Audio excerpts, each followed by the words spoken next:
What a glorious summer afternoon for baseball from Detroit. The Twins will hope to win this series with the Detroit Tigers from Comerica Park. The Twins and Tigers in Game 3. And we welcome you to Comerica Park, a matinee effort here today between the Twins and the Tigers. Dick Bramer along with Jack Morris. Interesting pitching matchup. Two guys that have, I think, similar physiques, but also kind of similar repertoire of pitches. Michael Fulmer for the Tigers and Lance Lynn for the Twins. Yeah, you kind of nailed it there. They're both bulldog-type pitchers. They're coming after you. They don't have any fear, and both guys throw a lot of fastballs. Fulmer has kind of established himself as the ace of this staff, even though his record doesn't indicate that this year. He's a guy that can go deep into a lot of games, and he loves to challenge hitters. He's got a good breaking ball, but his fastball is his bread and butter. And he's had great success against the Twins. He beat them at Target Field earlier this year. He is 4-0 against the Twins, and Lance Lynn has come up with some really good starts over his last 4. Yeah, I think he came out of spring training not quite ready to pitch. He had a shortened spring, and I really think that affected him. He's getting stretched out now. He's getting back into his summer groove, and he's throwing the ball over the plate a lot more because that's was his problem was as he began the season as a member of the Twins. Clearly the problem for the Twins has not been the starting rotation, so they're hoping that Lance Lynn can give them a real good chance to win a ball game here this afternoon. And for more on the series finale, let's go down to Audra Martin. Well, guys, Lance Lynn says there's a few factors for this recent turnaround. He said the biggest one is his relationship with his catchers. After spending most of his career throwing to just one guy in St. Louis, he says now that trust and the comfort level with guys like Mitch Garver and Bobby Wilson are finally where they need to be. Another factor is his breaking ball. He's been gradually working in more breaking pitches over the last couple weeks. Last time out, he said he threw more breaking balls than he had in quite a long time. He said that was a big factor. If you ask his coaches, a turnaround like this for Lance Lynn was only a matter of time.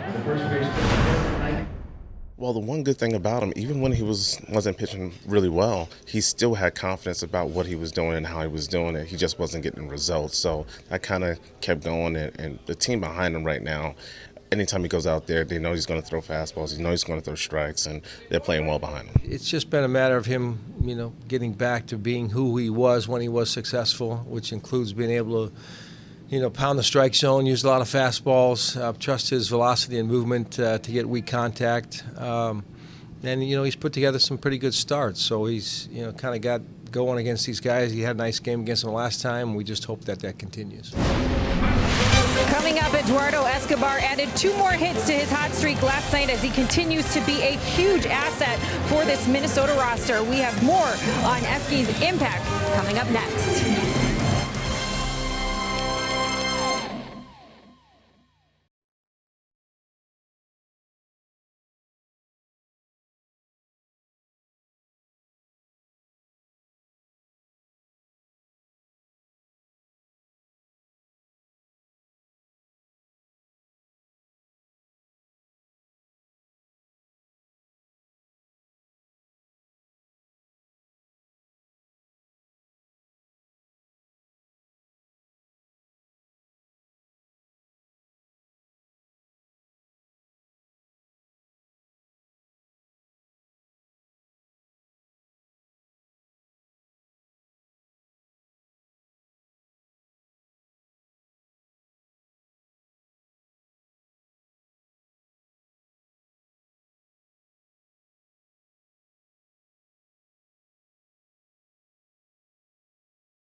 is presented by CenturyLink, connecting you to the power of the digital world.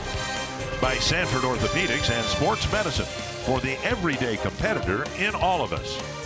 And by Northland Ford. Visit buyfordnow.com and your local Northland Ford dealer today. Twins hope to win the series in Detroit, and it's another matinee on a national holiday. We wish you all a very happy Flag Day from Comerica Park. And the Twins are hoping to get continued production from their three-hole hitter, Eduardo Escobar. Nobody in the American League has hit more doubles than Escobar. He's tied for the team lead in triples with 2, second to Eddie Rosario in home runs. And then given the intangibles he brings and the fact that the other day he made a throwing error, his only error of the season, Eduardo Escobar has emerged as perhaps the most valuable player on the Minnesota Twins in 2018. The series finale with Lance Lynn taking the mound against the Tigers, and Michael Fulmer comes up next.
Performance here tonight by Lance Lynn. He took a big step forward here tonight.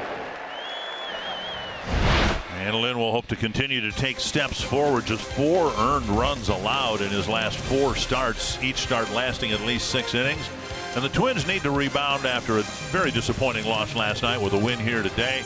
And Brian Dozier will lead things off, hoping to give the Twins an early lead in the first inning. They scored a couple of runs last night, but then didn't score the rest of the way. And Paul Molitor with a really good record against the Tigers, particularly here. They won 8 of the last 10 games here at Comerica Park. So here's the Twins batting order brought to you by Menards. Brian Dozier leading off, Eddie Rosario, Eduardo Escobar, Logan Morrison, Max Kepler, Robbie Grossman, Jake Cave, Mitch Garver, A-Ray Adrianza. Nope, no Miguel Sano in the starting lineup today.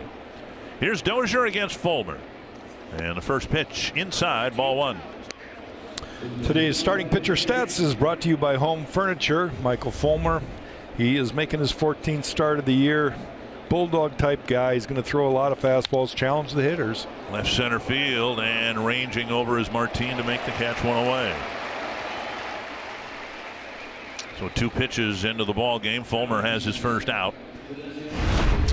the Tigers out in the field by choice and by necessity. A little bit younger lineup out there. Martin in center, Jacoby Jones in left, Nicholas Castellanos in right. Then in the infield, Jamer Candelario looks like a keeper. Iglesias, Goodrem up the middle, John Hicks at first for the injured Miguel Cabrera, and James Mccann making his first appearance of this series. There's Nikko Goodrem, who got 3 big hits for the Tigers last night. First pitch strike to Eddie Rosario. 4 for 8 with a home run against Fulmer. And in case you weren't listening to the pregame, Tom Hanneman and Roy Smalley were talking about Michael Fulmer.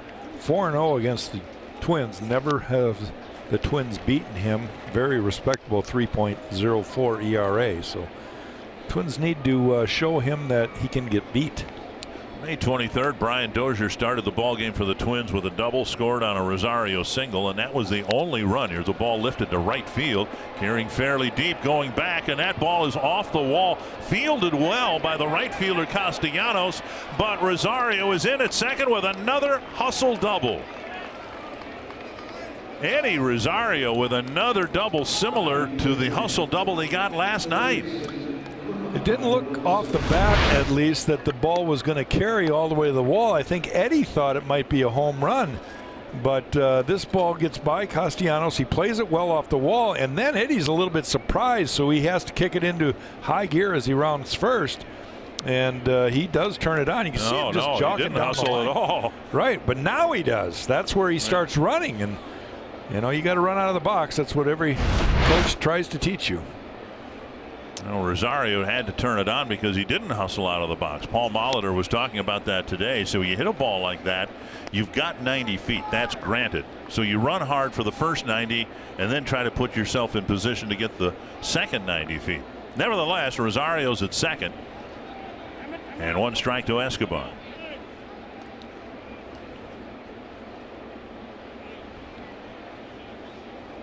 Escobar, as we showed you a few moments ago, tied for the team lead, or the league lead, in doubles with 26, couple of triples, and his 12 home runs, second only to Rosario for the team lead in that category.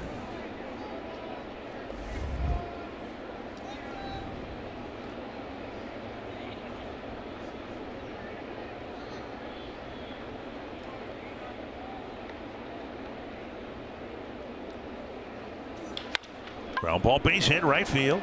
Rosario around third. He will come in and score. And Rosario and Escobar combined for another first inning run.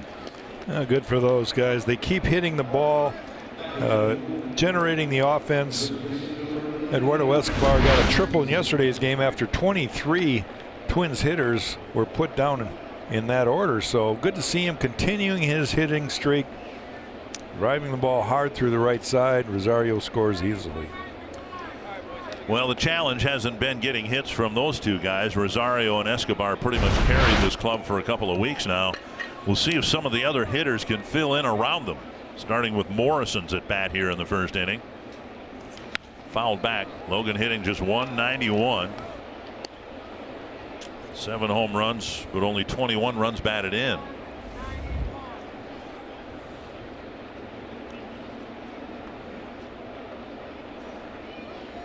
One strike to Morrison.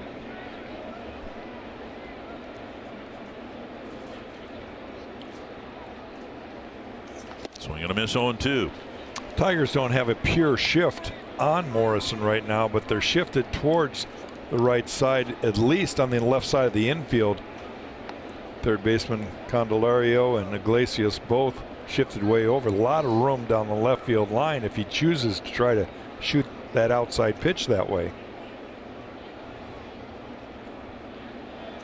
Driven to the gap, and Martin catches a line drive. Well, the Twins hitting the ball hard here. Dozier hit his pretty hard. Morrison hit a line drive for out number 2, and that'll bring up Kepler. Time now for today's Pizza Ranch for the win. Well, when I talk about continue a positive trend, I'm talking about Lance Lynn in particular. He's been on a little bit better of a roll, and you got to be ready for this guy, and the Twins showed that already in the first inning with Rosario and Escobar getting key hits to score the first run, but he's going to challenge it. Both these guys are kind of the same type of pitchers. They're coming at you. They're not afraid. They don't want to walk anybody. They want you to hit the ball. As we said in the pregame show, good news for the Twins. Fulmer's right-handed, and he throws hard. The last two Tiger starting pitchers were lefties that soft-tossed their way to an effective start against the Twins. And now Kepler takes another strike, 0-2. Fulmer is a guy that I think has got a pretty good mix of fastball slider. He came out of the gate as a rookie throwing a lot more fastballs than he does now. Now he's got a little bit better command of the breaking ball, and he's throwing it more. And he tends to be the kind of guy that when he gets hit early on fastballs, he goes to the breaking ball, and that can be a problem at times if he doesn't have command of his breaking ball. One thing he has done a good job of so far in his big league career, but not so much this year, is keep the ball in the ballpark. He only gave up 13 home runs last year. He's already given up 9 this year. Pitches up to Kepler, 1-2. Well, I think that's just more of an indication of he's getting a little time in the big leagues. And the more teams see him, the more the scouts can talk about what they need. The guys can watch video. They have their own experience with a pitcher, and they make adjustments. Kepler hits one on the ground, and picking it up on the first hop is Goodrem, and the Twins are done. But they put some barrels on the ball, got some hits, and got the game's first run in the top of the first.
Detroit, of course, most of those wins coming as a manager of the Minnesota Twins, but last night his 1100th big league win as manager.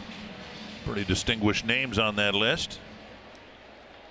And the Tiger batting order for the series finale: Leonys Martin leading off, Jeimer Candelario, Nicholas Castellanos, Victor Martinez, John Hicks, Nikko Goodrem, James McCann, Jose Iglesias, and Jacoby Jones.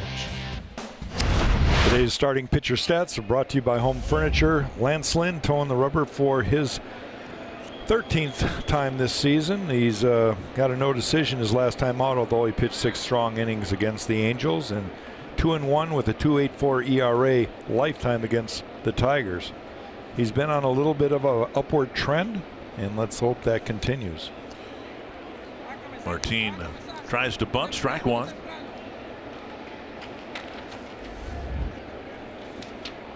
Again, just 4 earned runs allowed over his last 4 starts, and all 4 of those starts going at least 6 innings. 1 strike to Martin. Poked foul, 2 strikes. And delivering strike 1, as Lynn just did on the bunt attempt, and getting ahead of hitters is key because walks have continued to be a problem. 2 starts ago against Cleveland, 6 innings, just 2 hits allowed, 1 run allowed, but he walked 5. And that's been the biggest issue. 40 walks allowed in 62 innings.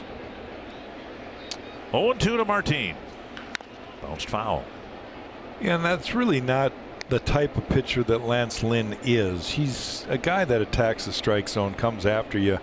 And I really do believe that was more of an indication that he wasn't really prepared for the season because of the shortened spring that he had by signing late. Needed the innings, and then he pitched in cold weather once he got to the big leagues. 2-strike bunt attempt to the screen and a strikeout. Lynn will take that, 1 down. Tried to fool everybody, and he fooled himself. 1 down, and now Candelario. Twins out in the field. Robbie Grossman has left field. Jake Cave has center. Max Kepler in right field. Escobar, Adrianza, Dozier, Morrison, the infielders. Garver behind the plate. One thing that Lynn has talked about is the chemistry he has built with his catcher today, Mitch Garver. And then coming over and first, of course, Jason Castro caught him. Garver caught him some. I don't think he's been paired with Bobby Wilson yet.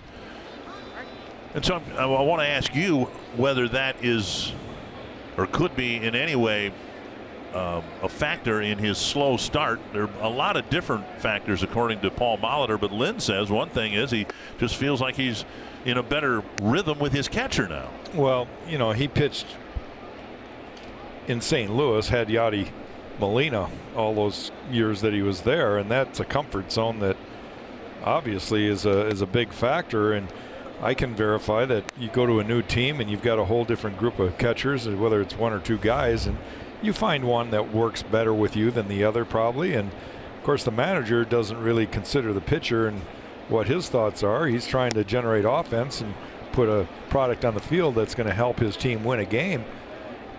But there's no question that some pitchers are more comfortable with certain catchers and they work better in their mindset of calling a game. 3-1 to Candelario, and there's a strike. 3-2.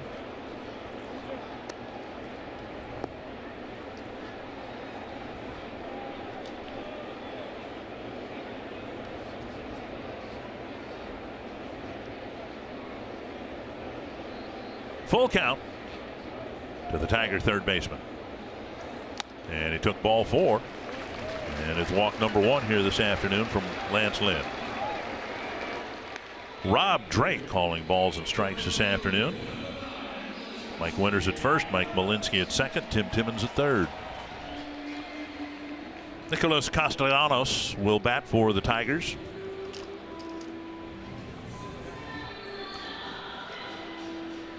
And it looks as though the Twins are going to have a huge hole up the middle. They've got Castellanos shifted on the left side all the way towards the line, and on the right side basically they just have Dozier near the bag, and of course Logan Morrison's holding on the runner, so there's a big hole on the right side also. Swing and a miss.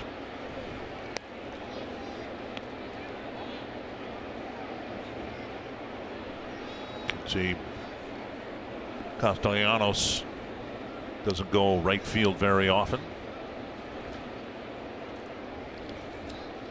for base hits anyway. And a strike. He's 0 for 9 in the series, and the Twins have done a really good job last couple series with the most dangerous hitter in the opponent's lineup. Castellanos in this series and Mike Trout in the Angel series. Yeah, and he's had opportunities to drive in runs too. He's had a lot of runners on base when his at-bats come up, and that's been key for the Twins to keep the run production down. Lance Lynn, I think, is going to try to keep the ball away from him. I would like to see the Twins pitchers bust him in once in a while just to keep him honest. I think then you can go back out there. Mike Trout was 1 for 12 in the series at Target Field with 1 single. 2 strikes to Castellanos and a strike 3 for out number 2. And that'll bring up Victor Martinez. He gets his first strikeout after his first walk, and it's nothing fancy. It's fastball, 95 mile an hour, up and away. And now Lynn, after the walk, picks up a big strikeout of Castellanos, and now Victor Martinez.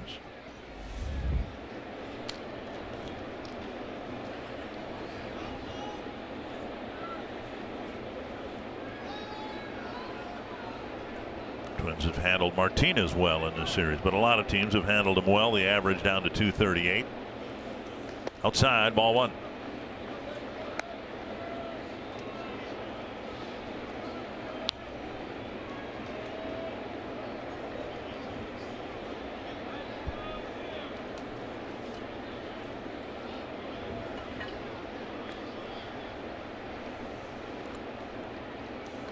Strike on the outside corner.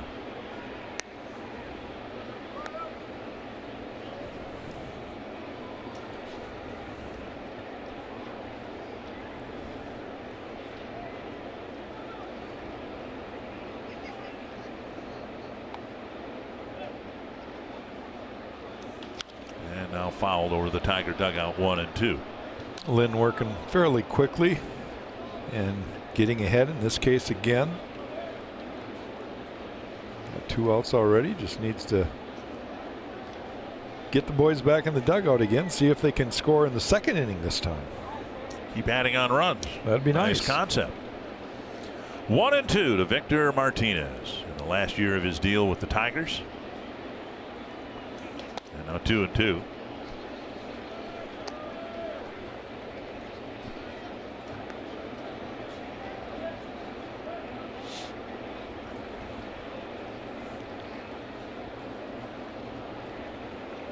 Getting a run in the first. Lynn trying to pitch around his 1-out walk to Candelario. Runner goes, and the pitch poked to center, a base hit. Rounding second on his way to third is Candelario. K fires it back in toward second base. And Martinez extends the inning with Candelario scampering to third. He just threw the barrel of the bat out on that fastball down and away. Garver calls a fastball down and away. That's where he threw it. And I'm starting to believe that hitters understand with 2 strikes they don't want to pitch in anymore. That's just the nature of baseball. Stats have shown that it's harder to hit a ball away from you than in. And when you can never throw in, hitters start just poking the ball away. It's easy, pretty easy to flip a bat at a ball like that one and still keep it fair.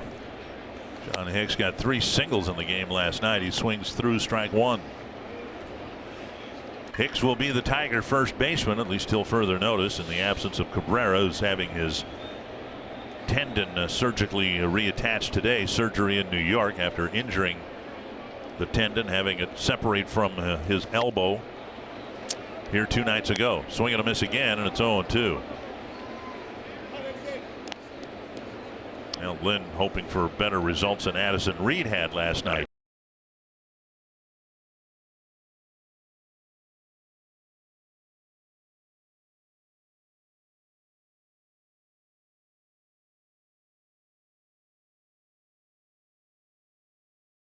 Yeah, I've always wondered how, and I lived it. I know how hard it is, but why is that third strike so much harder than strike 1 and strike 2? 0-2 to Hicks. Tying run at third, 2 away.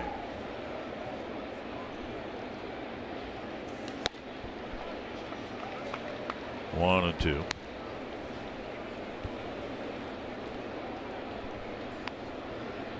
With Lance Lynn, it's pretty obvious that his go-to pitch is fastballs. He throws more fastballs maybe than anybody in the game over the course of his innings.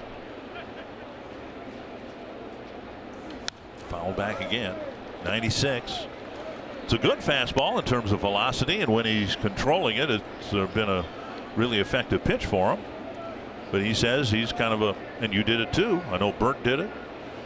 First time through the order, rely on your fastball, establish it. No question. If you can get through the order one time, they haven't seen your secondary or third pitch, you've got a weapon that could be an advantage for you later in the game, deeper in the game. And another foul ball. I remember hearing from somebody that there was a couple games he pitched while a member of the Cardinals where he threw one breaking ball the entire game. It was nothing but fastballs every pitch the entire game. And that's great if you can get away with it. Well, Bartolo Colon has lasted all these years, and he's evolved into pretty much a one-pitch pitcher. Fastball moves a lot. He's got the art of changing speeds down pretty good, though, and his breaking ball's better than most. 1-2 to Hicks, and the pitch count climbing for Lynn because of the foul balls. He's got 2 strikeouts in the inning, a walk, and the only ball put in play was Martinez's single.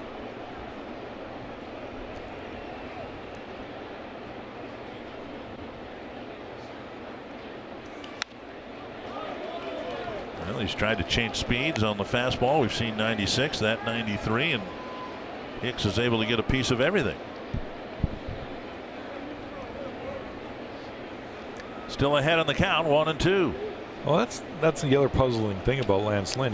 When he has good command, he can work the entire quadrant of the strike zone, but he doesn't have a tremendous amount of movement on his fastball. It's pretty straight. And finally, a high fastball strikes him out. The Tigers strand 2 in the first.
Game raises money for prostate cancer research. Since June 1st, $1.5 million have been raised in the challenge, and you can make a pledge by going to homerunchallenge.org. In addition, the Twins will donate $10,000 for each home run hit by a Twins hitter and $1,000 for each strikeout recorded by a Twins pitcher from June 12th to the 17th. And Lance Lynn struck out 3 in the bottom of the first. Now Robbie Grossman will lead off the second, then Jake Cave and Mitch Garver. Grossman had right field last night. It's left field this afternoon. 1 strike. And now 2.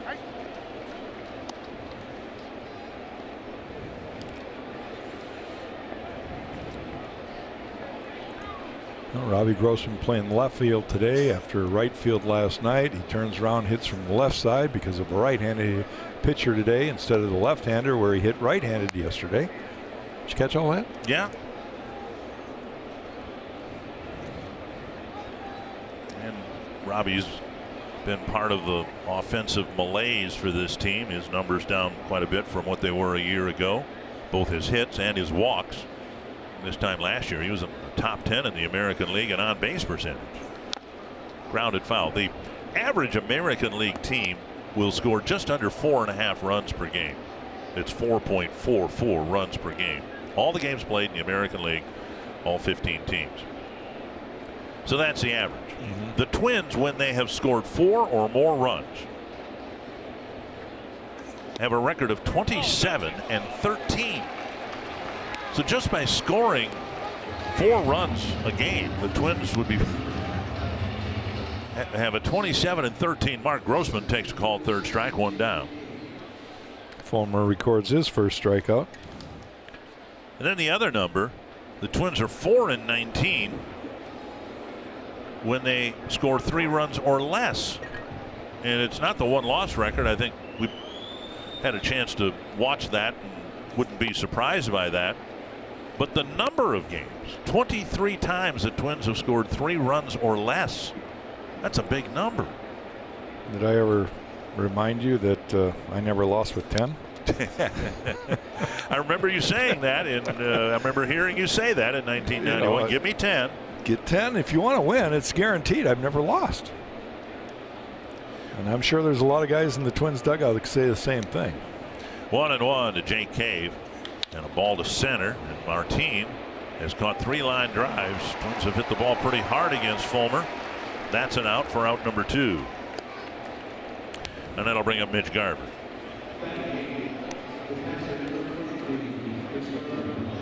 Paul Mahler has been really diligent in rotating Garver and Wilson since Bobby Wilson was acquired. Giving them both a day here, a day there, resting in between.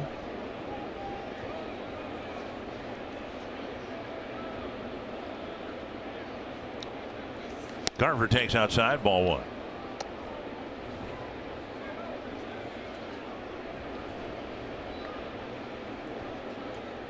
"25 pitches for Fulmer, 19 strikes."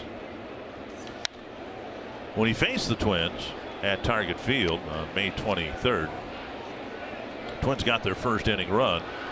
There were 3 walks issued by Fulmer and a lot of deep counts. He went 5 2/3 innings, but threw a lot of pitches against the Twins and was taken out after 5 2/3 on 112 pitches, which in this day and age is considered at the very top end of pitches thrown for a starter.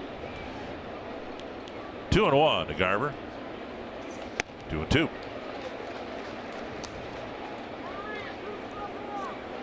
Seems like he's trying to work up in the zone against Mitch here, especially with the fastballs. We'll see if he gets a breaking ball now that he has 2 strikes. And he got a piece, foul it back. Been climbing the ladder in velocity too, 96, 97, 98.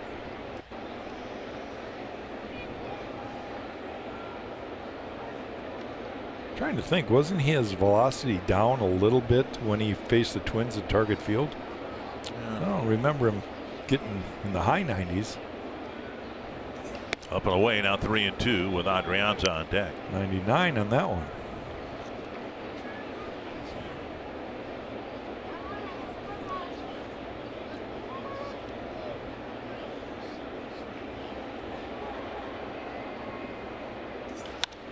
Fly ball right field. Castellanos settles under it. 5 in a row set down by Fulmer after Escobar's RBI single.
To get some scoop from the clubhouse, considering they say that hitting can be contagious. Paul Molitor was asked if he was surprised that the hot streaks of Eddie Rosario and Eduardo Escobar hasn't sparked the guys around him. He said in baseball, you can't really be surprised about anything. You can't dwell on anything either. He said, we're just looking ahead, and he's confident the offense is going to come around here very soon. Jake Cave is wrapping up his first road series in the big leagues, and as you'd imagine, he said, the plane is awesome, the hotel is awesome, but the best part is just getting to play in a new big league park. And he said he came here early on Tuesday, took about 100 fly balls to get used to the dimensions out there in center field. Joe Mauer wrapped up his 3-game stint with Rochester without any issues. He'll meet the team tonight in Cleveland. And as Paul Molitor said earlier today, there is never a bad time to get Joe Mauer back in your lineup. Guys?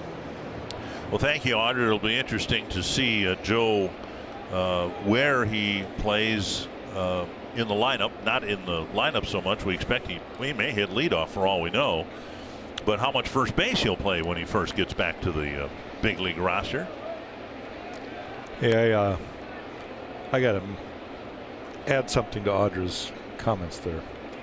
I would bet my pair of shoes against yours that Jake Cave did not take 100 fly balls. That's a lot of fly balls. That would take 3-4 hours to hit 100 fly balls. Okay. And I pretty much guarantee he didn't take that many. 25 maybe? That would be a lot. We can understand why someone would want to do that here, though, because the dimensions are different here than anywhere else. It's 420 to straight away. And I give him credit for coming out early and taking some fly balls in a new ballpark. He should do that in every ballpark. 1-2 to Nikko Goodrem with 3 hits, single, double, and a home run last night, and a foul back. Another fastball fouled off by a Detroit hitter. It's tough to get the ball by this guy. He was quite impressive last night with his 3 hits, because all 3 base hits that he got were pitches in different locations. And that shows that the guy's dialed in pretty good. Another 1-2 coming from Lynn to Nikko Goodrem.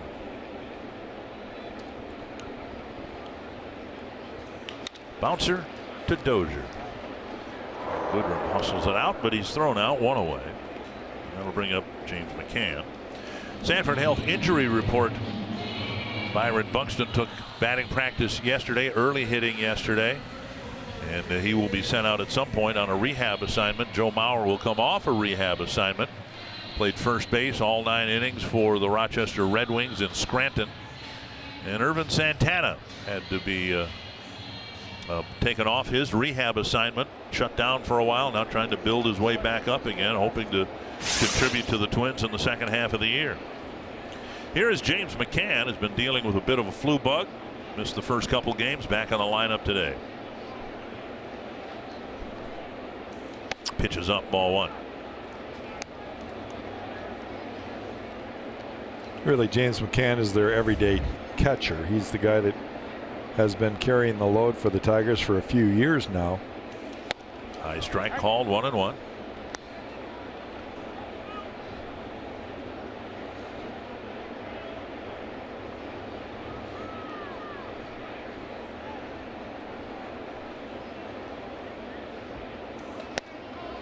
And too high, 2-1. And the last pitch, it appeared that the ball was in that upper quadrant, but when you miss by 2 feet, 3 feet, Garver was setting up down and away, and the ball was up and away.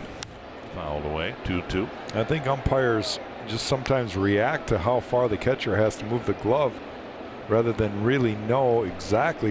They don't have those lines in front of them when they're calling balls and strikes. And it's easy for us to watch the monitor and see that, yeah, that looked like it could have been a strike. But they have to determine how far that catcher's glove is moving.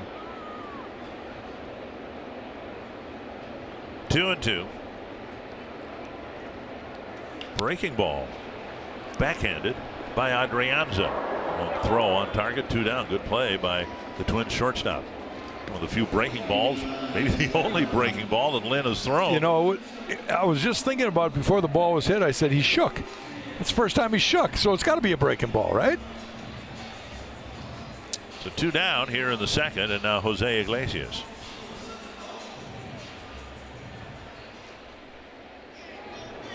3 strikeouts for the 3 outs in the first. Now a couple of ground balls in the second.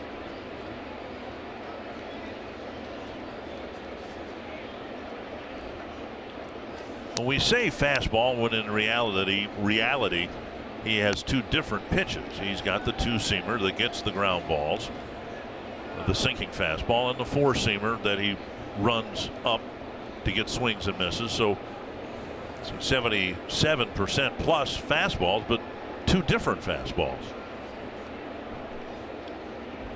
1-0. That's hit well to left field, but Grossman's there today. He makes the catch, and it's a 1-2-3 second for Lance Lynn.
As they take on the Texas Rangers Friday, June 22nd, and the first 10,000 fans get a Nothing Falls But Raindrops Buxton bobblehead presented by Pentair. Go to twinsbaseball.com/tickets to learn more. Texas Rangers off to a poor start. They are 16 games below the 500 mark and 18 games out of first place in the super competitive American League West. Adrianza in the first pitch bounces out 1 away. Then there are the Baltimore Orioles. 19 wins, 48 losses. And in the middle of June, they are 27 games out of first place. 27. So you're saying there's a chance?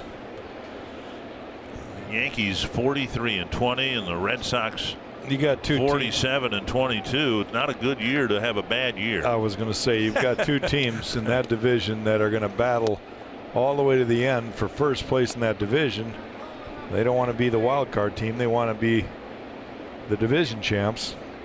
And I got to believe that at this point, Baltimore has no chance. Strike to Dozier. It's 1-1. The question is, how active will they be in terms of the trade market before the end of July? Manny Machado, Zach Britton, Brad Brock, some others perhaps. Strike 2, and it's 1-2. Dozier hit a fly ball to center, hit the ball fairly well. Martin ran to the gap in left center to haul it in on the second pitch of the game.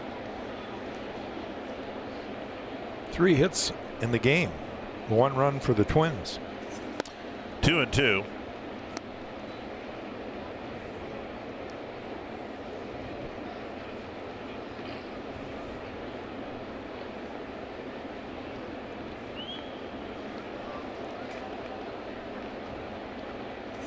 Dozier a 2-hopper to short, right to Iglesias, and that's the second out. We'll bring up Eddie Rosario, who doubled off the right field fence, scored a few moments later on Escobar's single in the first inning.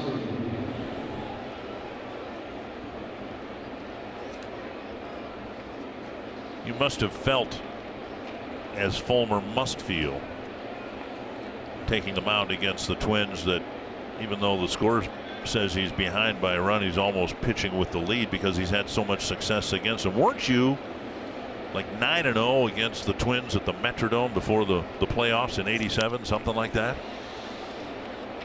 I don't know exactly what my record was at that point, but I know I had a lot of success against the Twins. And I think, to your point, you know, everybody's confidence against the team that they've had success against, whether you're a hitter or pitcher.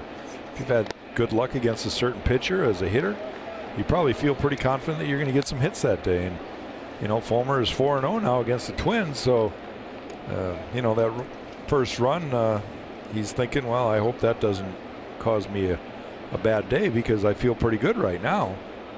2 strikes to Rosario with 2 gone in the third. These next 2 hitters are the 2 guys he's got to be careful with. They've been banging the ball around all year long. Inside, 1-2. And I think as a pitcher, that's the one thing I learned. It took a while. Young guys don't really think this way, but you know, once you start feeling and learning a little more success, you start understanding why it's coming your way. And one thing I learned is I'm not going to let the guys that are the hottest hitters beat me. You know, I'm going to be careful with them. If I have a situation where there's a base open and, you know, I'm behind in the count, well, they're going to have to hit my pitch. I'm not going to give in to them. And a lot of times when you're young, you think you can get everybody out. You make mistakes because of that. Rosario swings and misses. And now Fulmer, after giving up back-to-back hits in the first, has set down 8 men in a row.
His DQ combination. Adrian Beltre last night passed Ichiro Suzuki for hits by foreign-born players. 3,092. He got 3 hits last night. Rod Carew, of course, on the list. Albert Pujols as well. Well, 2 guys still playing, Beltre and Pujols. Suzuki no longer. Yeah, but I was reminded again when he came to Minnesota, he says he is not retired. Well, you work in the front office and you're not in the field. I guess you're not retired. You're still working, but you're not going to get any more hits to pass those 2 guys. There's some thought that Suzuki will come back when the Mariners play the Oakland A's in Japan to start the season next year. Swing and a miss, and it's 1-1.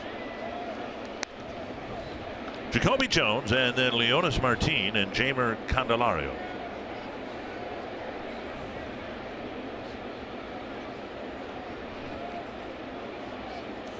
On the outside corner. You know, that 92-mile-an-hour fastball right there is almost like a changeup for him. He just takes his time. You can see there's very little exertion on that, where he can get it up 95, 96 sometimes, runs it up in the zone. And that's his real high fastball, like that one. Swing and a miss, and now 5 in a row set down by Lynn. You know, it looks like both pitchers are starting to get dialed in here today. See this fastball? He runs it up out of the zone, and there's no way a hitter can really catch up to that. Keep the bat on top of the ball. If you were pitching today, would you extensively use video and the analytics that are so ingrained into the game now? I think if I was playing the game today just the way everybody else is, of course I would. That would be part of what I'd have to do. I can tell you this, I would absolutely love to be able to throw fastballs up in the zone. I never got one fastball called in my entire life above the belt. Never. Unless they swung and hit it or fouled it off. Right. But I never got a called strike up there. And that would be an absolute joy to have that as a pitch in your arsenal. Well, we haven't seen a lot of Jacoby Jones, but we've seen him chase pitches up like that. And now you can, if you're Lance Lynn and you frankly got nothing better to do, you can look at video and you can look at Jones and you can look at his last 100 at bats, or you can look at the scouting report, and the scouting report is formulated by people who do look at video, scouts, advanced scouts, and the research department and all that. You can say, well, this guy will chase a high fastball with 2 strikes. Yep. Well, that's invaluable information. No question, but you got to remember, you got to get to that point where he'll chase it. That means you got to get 2 strikes. You need to expand the zone. You don't want to throw that pitch when you're behind in the count. He's not going to chase it up there if he's a disciplined hitter. So it's always about working ahead. We preach it all the time. All of us pitchers talk about it for younger kids that are trying to learn the art of pitching. Is hitters are not near as good a hitters when they're behind in the count, and you're a lot better pitcher getting strike 1. I'm paraphrasing him only because I don't have the exact quote memorized, but the great Don Drysdale said, you win with 1-2 counts, you lose with 2-1 counts. It's that simple. It really is. 3-2 to Leonis Martin. He tried to a couple of times in his first at bat to bunt, including with 2 strikes. He bunted it to the screen for a strikeout. 2 strikes now, and the Twins in a pull shift in the infield. 3-2, and it's lifted foul the other way. I'll see if Lynn can get an out here without issuing a walk. He's got 4 strikeouts and just the 1 walk, and that was to Candelario.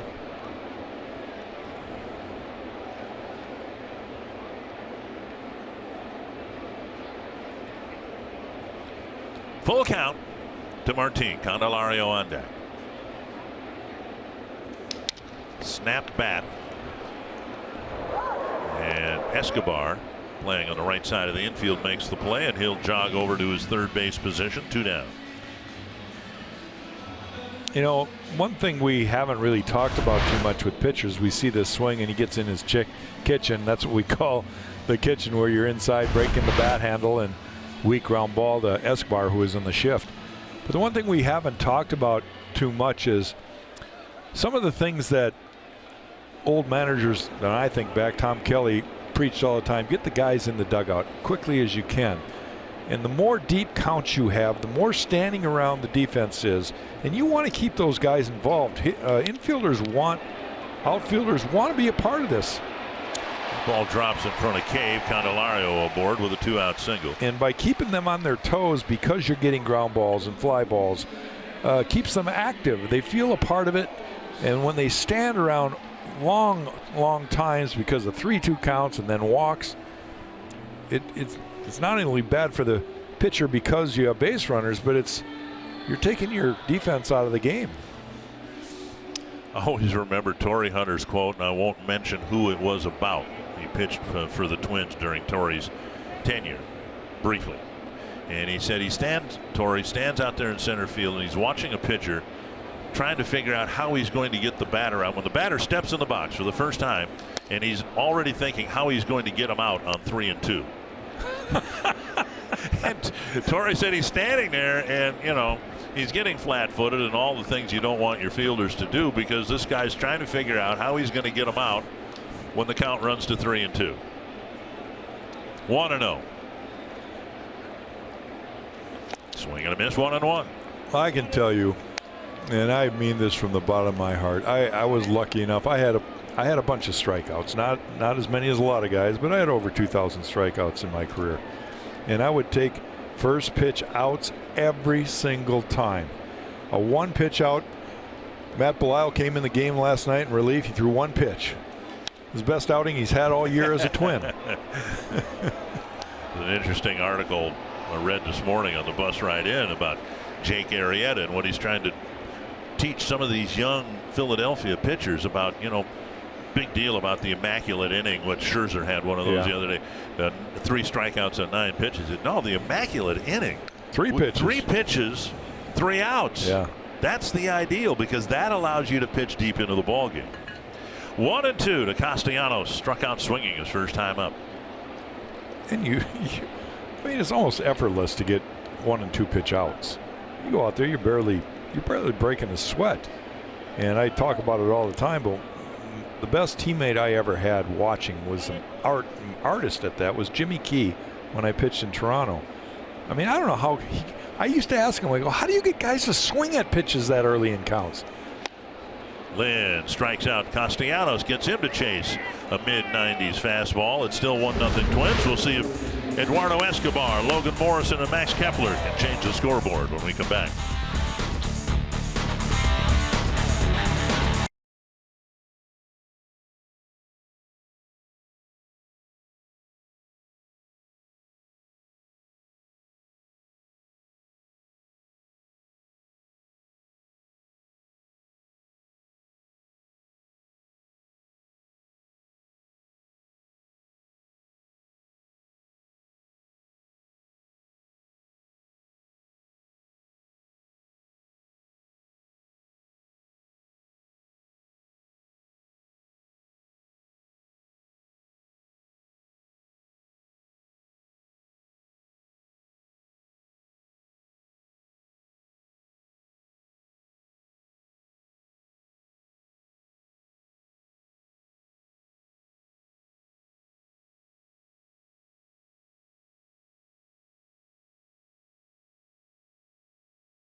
Chevrolet, the #1 selling brand in the Twin Cities. By Grant Casino, the best stories start here.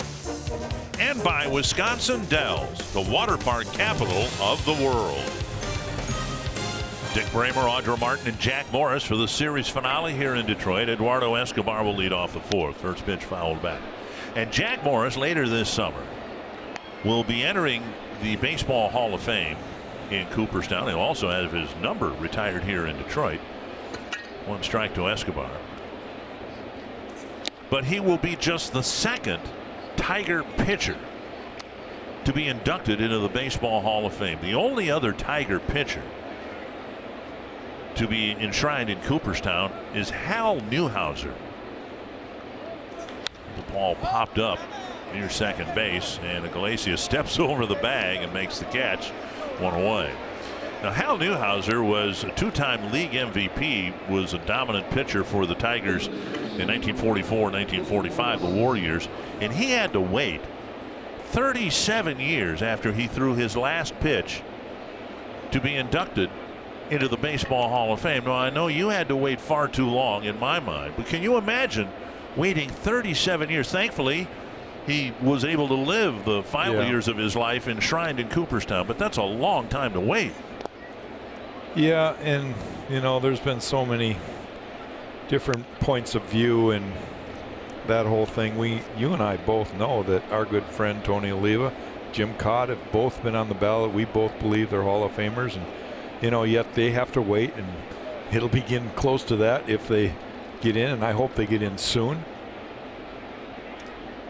1-0 to Morrison, and he takes up an away. But when you brought that up yesterday to me, Dick, I had no idea. I never really looked up there to think how many pitchers were up there, and that kind of surprised me. This is a charter member of the American League. In 1901, they started playing American League baseball here in Detroit, and only Hal Newhouser's enshrined in Cooperstown. They've had some great pitchers, of course, Denny McClain, Mickey Lolich, and pitchers before that. Sure. But in addition to just going into the Hall of Fame, you'll be only the second Tiger pitcher. First right-hander. First right-hander. There you go. There's Prince Hal. Local boy. Yeah, I didn't know that till I did a little research in advance of the series that he was from here. 3-0 to Morrison. The Twins will take base runners of any kind. Fulmer's retired 9 men in a row, and there's a strike. Really no debate for you what cap you would wear going into Cooperstown, even though you played 1 year with the Twins, a few years with Toronto, and finished with Cleveland, I guess, right? Popped up on a 3-1 pitch, playable for Hicks. And 2 away. And 198 wins as a Tiger. A no-hitter. And a part of 4 World Championship ball clubs. Pretty good run. Pretty lucky guy. Great teammates, great teams. You got to be in the right spot at the right time. I was lucky enough to figure that one out. Those were the All-Star appearances as a Tiger. I mean, the 1 year you were with the Twins, you were in the All-Star game, and you got hit by a line drive, right? Yeah, Bobby Bonilla hit one right off my foot. And if ever I almost started crying in the game, that's where I almost did. It hurt so bad. And Tony La Russa was the manager. He comes out there, and I said, I'm fine. And I was just fighting it so hard because I just wanted to finish the inning. I knew I was going to be done after the inning anyway. Right. And I got through the inning, and I put some ice on it right away. And it was one of those miracles, I guess, when you work hard enough and you run out. I ran out the swelling just by working. Really? Yeah. That had to hurt. It hurt, but I didn't miss my next start. 3-0 to Kepler. Morrison had a 3-ball count from Fulmer before popping out. And now ball 4 to Kepler. He'll take first base and get Grossman to the first plate. walk of the game there for Fulmer. It's unfair of me to ask. I thought you missed a start somewheres in there. Maybe it was Scott Erickson's elbow, but Denny Nagel got called up to make a start or two. What happened is, more than likely, Scott Erickson would have been the starter for the All-Star game that year. He got hurt right before the All-Star game, and I didn't take his place. I made the team, but I probably took his place on the mound to start the game. And so I wore black socks the way Scotty used to do them in honor of him, And I told him, I said, that's a bad deal, man. You wear those socks and you get balls hit right at your feet. 1 strike to Grossman. Twins trying to take advantage of the 2-out walk to Kepler. Yeah, I think you're right. Well, I know you're right. You would recall it better than I. But Denny Nagel got called up, and I think that was to give Erickson a little bit of a break in the middle of the season. Scotty went through a little bit of time rehabbing there. 1-1 to Grossman. Went down looking his first time up. And that's wide of the plate, 2-1. Well, Fulmer struggling with his control here a little bit. He nearly walked Morrison. He did walk Kepler. And now 2-1 to Grossman.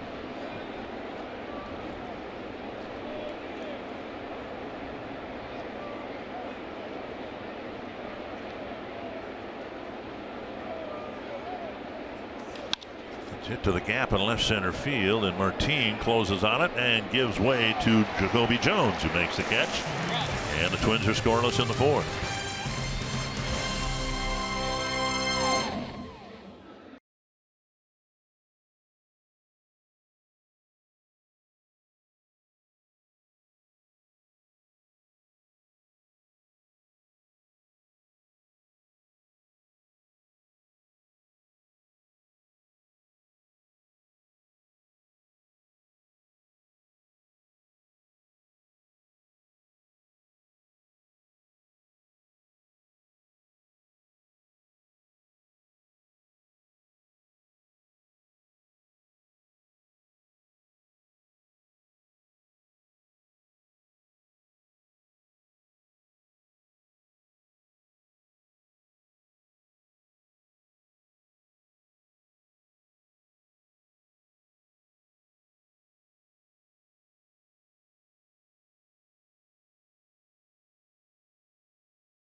outfielder Juan Soto, who continues to have a great rookie season for the Nats. Last night in the Bronx, he notched his first multi-home run game of his young career. And at just 19 years old, he's the fourth teenager to have a multi-homer game at either Yankee Stadium. He is the youngest player to do so since Andrew Jones had 2 blasts for Atlanta in Game 1 back in the 1996 World Series, guys.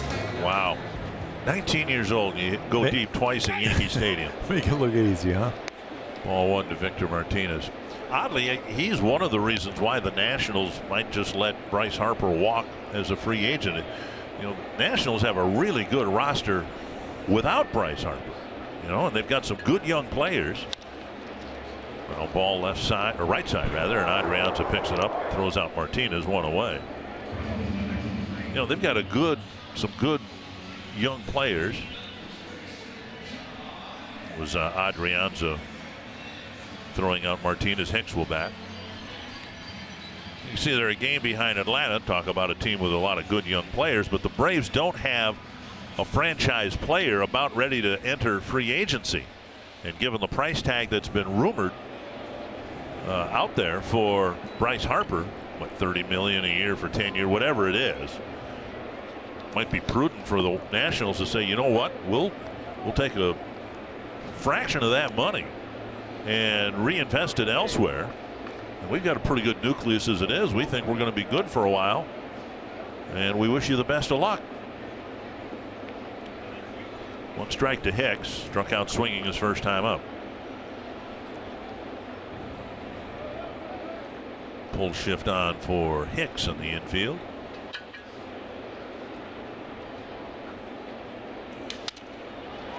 And Dozier retreats on a softly hit line drive, 2 away. Lynn off to a good start here this inning with a couple of quick outs. He's pounding the strike zone now. He had the 1 walk back in the first inning, and since then he has just really filled up the strike zone and challenged the hitters. Again, 3/4 of his pitches are fastballs, but he's missing barrels right now. 61 pitches, 44 strikes, about 2.5 strikes per every ball pitched. Bases empty for Goodrem. Off-speed pitch taken low.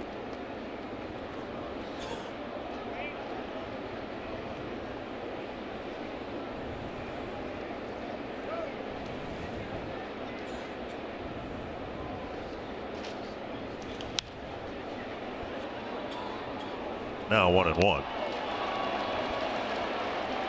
When he started against the Tigers, that was the start of his 4-game stretch where he's been pretty good. 6 2/3 innings, just 5 hits allowed, only 1 walk allowed. Picked up his 2nd win of the year. 1-1. And with his 5th strikeout in last inning, that's 5 or more strikeouts in his last 4 games. So he's starting to roll. That's what the Twins signed him for, going deep into games, and we're starting to see some signs that that's what we're going to get out of Lance Lynn. 1-2 to Goodrem.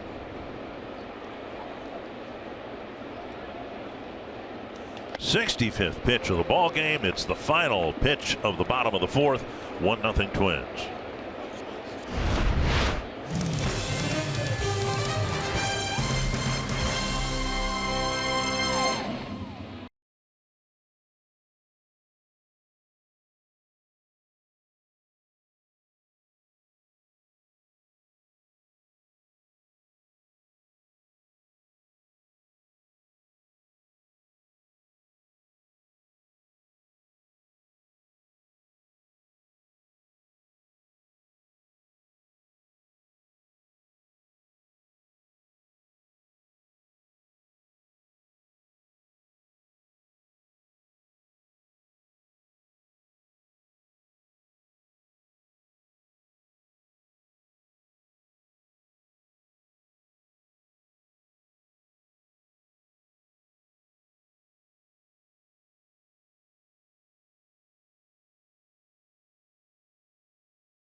And today's Pepsi fan of the game, hoping the Twins can hang on to an early lead today. They did not do that last night.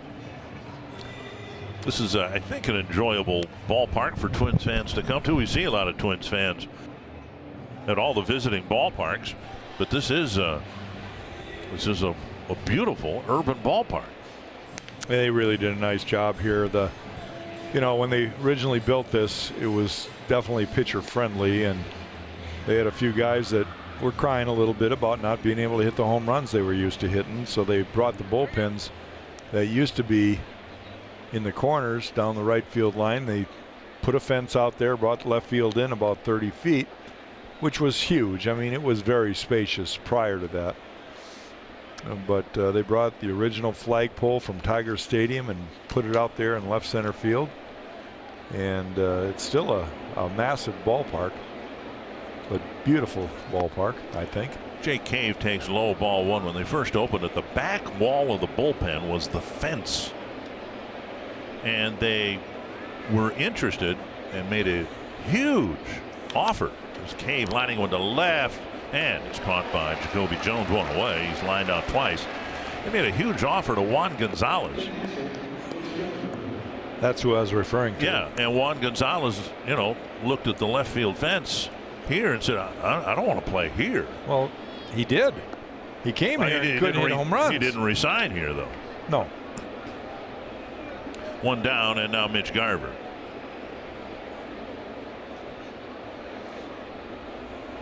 And Garver takes up and in ball one.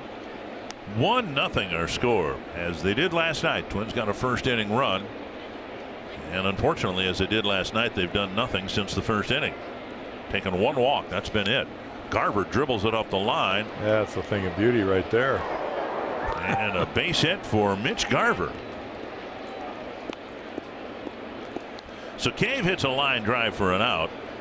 Garver tries to check his swing, and he gets a base hit. Yeah, he gets jammed inside, and somehow the bat hits the baseball.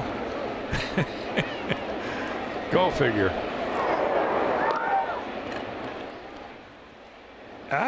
Get out of here. Here's Adrianza. He bounced out on the first pitch of his third inning at bat.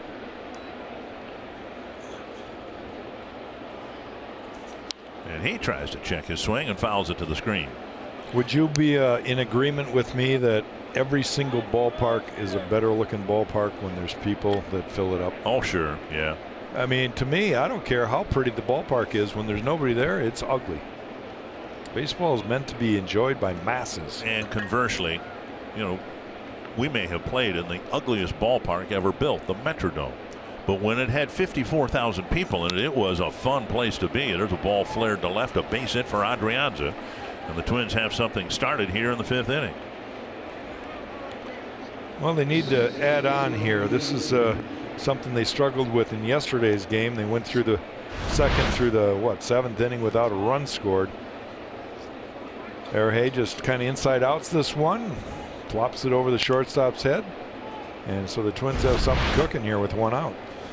Good spot for Dozier to break out of his slump. Boy, would it ever be nice to see him drive a ball, especially on the ground. It seems like he's just been popping things up over and over and over. Hit one at home against Mike Clevenger of the Indians on June 3rd. Just has not been driving the ball like we have seen Brian do so frequently. First and second, one down. And a belt high strike. 97 miles per hour from Fulmer.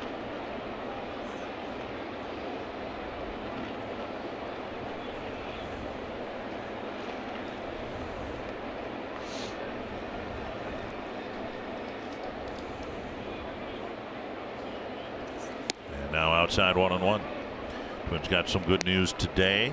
Gregorio Petit has cleared waivers and has accepted his assignment to Rochester. Twins wanted to keep him in the organization. Pretty valuable veteran guy, just no room for him right now, but he cleared waivers and still is in the Twins organization. 1-1 to Brian Dozier. And a strike and a fastball.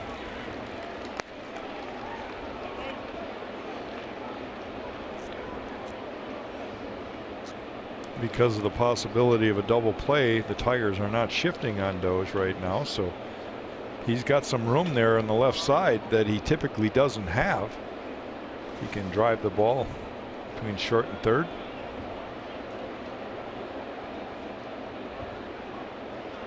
Breaking ball drilled to left. It's hit well. Going back is Jones. He makes the catch on the edge of the track.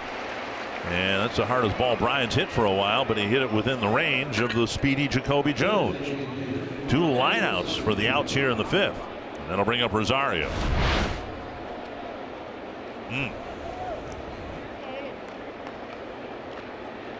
Well, he got a breaking ball there, and he barreled it up pretty good, but right at somebody. And now Rosario, a double and a run scored. He's 5 for 10 with a home run against Michael Fulmer.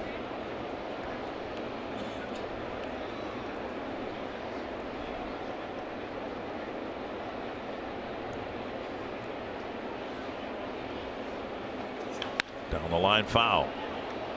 Twins making some noise, literally some noise, against Fulmer here in the 5th inning.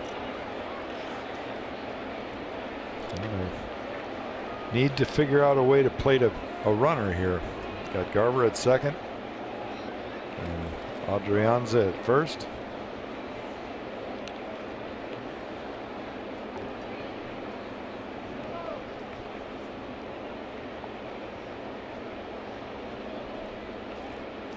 Popped up near the mound.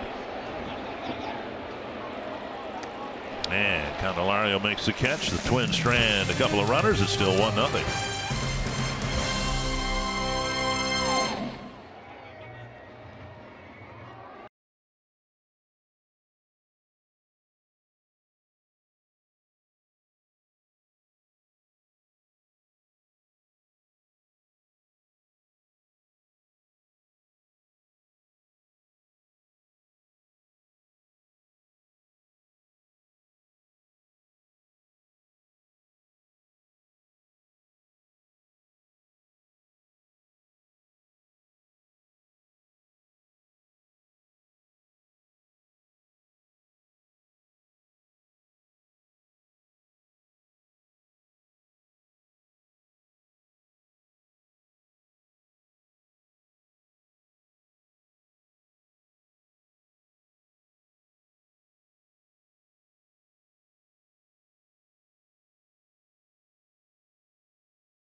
University of St. Thomas night at Target Field. Limited number of St. Thomas theme night packages are available that include a game ticket and a purple and gray Twins cap. Learn more at twinsbaseball.com/St. Thomas or call 800-33-TWINS. Yeah, the Twins are going to be taking on the Red Sox, and Mookie Betts is back in their lineup, and perfect example of how one really good hitter can completely change a team's lineup. And when he was out of the lineup, the Red Sox really missed him, and now he's back, and there they are, scoring 5, 7, 9 runs a game. Here's James Mccann, ball 1. He has really changed. I mean, he has become a dominant hitter in the league, but the Red Sox also have a guy who's having a career year in JD Martinez, former Tiger. And then they got some pitching. I mean, they're a good ball club. The Yankees equally as good. They've been going back and forth from first to second. Seems like since the opening day. There's such a huge division in the American League East. Missing outside 2-0. Yankees leading the division by a couple of percentage points now. And then the Tampa Bay Rays are third in the division, and they're 14 games back. So the Yankees and Red Sox pretty much neck and neck, and then the third place team is 14 games back. Yeah, and they'd be 2 games back if they were in the Central. Yeah. 2-1 to Mccann, bottom third of the Detroit lineup. Iglesias and Jones will follow.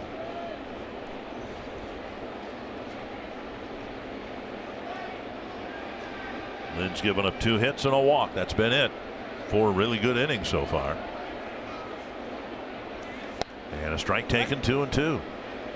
Asked Paul Molitor today, and just one man's opinion, but I asked Paul, did Lynn's delayed start in spring training, was that the big reason that he pitched so poorly in April and even into May? 2-2 pitch to Mccann. Fly ball right field, fairly deep. Kepler's ranging back, still on the grass, makes the catch, 1 away. And Paul mentioned that as a primary reason he thought that Lynn got off to a poor start.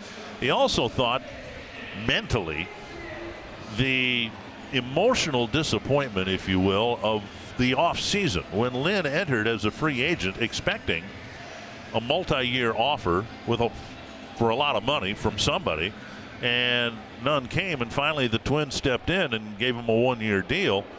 And I guess you can imagine, the disappointment. Well, you you went through it as a player. You enter free agency and you think, okay, this is my time, and then the offers don't come. Yeah, it was a different thing called collusion. When you're 20-6 with 20 complete games, you can't get a nickel as a free agent, and you're in the prime of your career.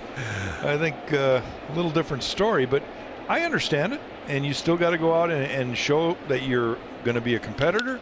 You're going to play the game no matter what. Breaking ball rolled through the hole, a 1-out single for Iglesias.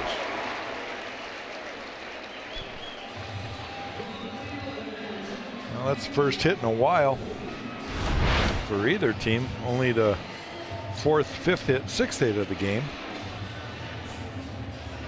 Clean single through the hole on the left side.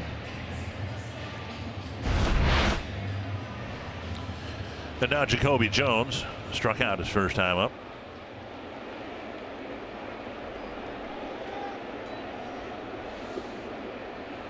Alex Cobb was and is in a similar situation, and his poor start even more glaring than Lynn's. I know for a fact that pitchers, especially a veteran pitcher like Lynn, who is used to a routine, he needs those 25 to 35 innings in spring training, and he never got close to that, and he was expected to pitch. And then we had a tremendously cold spring, and St. Louis's weather is a little different than Minneapolis's weather, so. But I think we're seeing the guy that they signed him for right now. Right. He's starting to show that he's going to battle, and hopefully he can get out of this inning, and then he'd be through 5 scoreless. 2-1 to Jacoby Jones. Just a note on Cobb, who signed a deal with the Orioles. His ERA is 7.23. When Lynn pitched so well against the Tigers at Target Field in May, he's not known as a ground ball pitcher. He only has gotten 7 ground ball double plays, but he got 3 of them in that ball game. And he could use one here. Jones pretty fleet of foot. 2-1 and a flip to first. Yeah, the pitcher's best friend. You got to make a pitch, and that pitch typically is something that is breaking down and away or down and in, so that the hitter has to hit the ball hard on the ground. Low throw, and Morrison digs it out. And some fans will always wonder, why is he throwing over there? Well, he wants to make sure that Iglesias doesn't get a good jump, which would eliminate the chances of that double play. And the ball thrown in the dirt, and I think home plate umpire Rob Drake saw that and said, no, we got to get that ball out of play. So it's not just the pitches in the dirt. In this case, a pickoff throw that hit in the dirt, and I think the home plate umpire saw that and said, well, no, we can't have that. I don't know how Gaylord and Tommy John could even pitch in this era with all the new baseballs coming in, to cut them and scuff them and put all that Vaseline and KY and powder and rosin and all of that stuff's illegal. Jack, you can't do Bert's that. favorite thing, pine tar. 2-2 to Jones.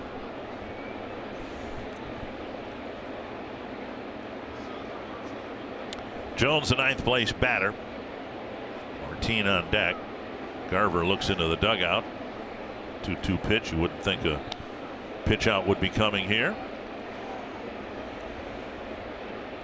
See if they want him to throw over again.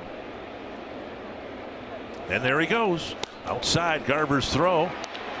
Safe at second. Feet first slide, and Adrianza says you better take a look at it. I think I dropped the tag on it. Well, it's going to be close. Very good throw by Mitch Garver. Accurate throw. I'm not so sure he was out. We're going to maybe get a better look right here. Yeah, I think he's safe. The original call should stand. I asked Paul about a week and a half ago, and I think we just saw it, about the lack of pitch outs, and the Twins tried one a week or so ago. And he says, well, there's the crew chief, Mike Winters, coming over asking Paul to let's make a decision here. No challenge. But I asked Paul about the lack of pitch outs, and he goes, well, there are more than you see because we have a modified pitch out. And I'm wondering if that's not what we saw right there. A pitch that's off the plate. The catcher stays in the crouch, but it's a pitch that's up and away from the batter. A straight fastball, and gives the catcher at least a chance of throwing the runner out. And who knows, maybe the batter swings and misses at the pitch. Or hits a double to right. That's my concern about that. If it's close enough to swing, there's a lot of guys. Eddie Rosario would whack that thing. So you got to make sure if you're trying to, as Lynn picks up his sixth strikeout, you got to make sure, or seventh strikeout, you got to make sure that that ball is not hittable, and that's why they had traditional pitch outs. Well, it was interesting. Paul said actual pitch outs in his tenure as manager, maybe 5 to 10. It's not something you see commonly anymore, but within that, there are pitches perhaps like the one we just saw. Fastball away from the batter, and the catcher with a clean catch and a clean opportunity to throw a runner out. Just that Iglesias stole the base anyway. Jones has struck out, and now Martin. Half swing. Ball one. You wonder if a catcher could have an influence on a situation like that where the pitcher is just about to deliver the ball and actually delivering the ball. Ball's in flight, and he yells time to screw up the hitter, and the hitter doesn't swing, and then the play is completed because the umpire doesn't give him time. Be interesting if they could pull that one off. Up and away, 2-0.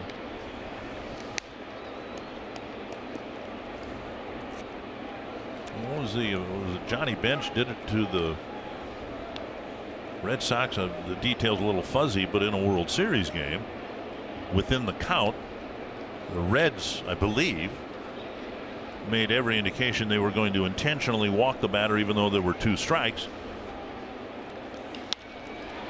And a one hopper to Dozier will end the inning. And then Bench, if it was him, got down into the crouch and took a fastball right down the middle for a called third strike.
A bit of a running joke over the years that bullpen coach Eddie Gordato likes to make sure that people know he is a Twins Hall of Famer. Well, this morning, his team made sure that he knew that happened 5 years ago today. They surprised him this morning with a huge cake, complete with the line, "I'm Eddie Gordato, Twins Hall of Famer." But that's not all.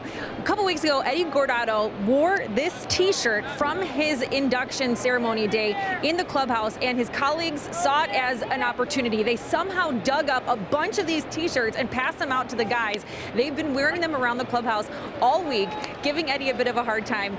As you can imagine, he was a little annoyed, sarcastically annoyed, but he also said it was a really great reminder of what was one of the best days of his career. Guys.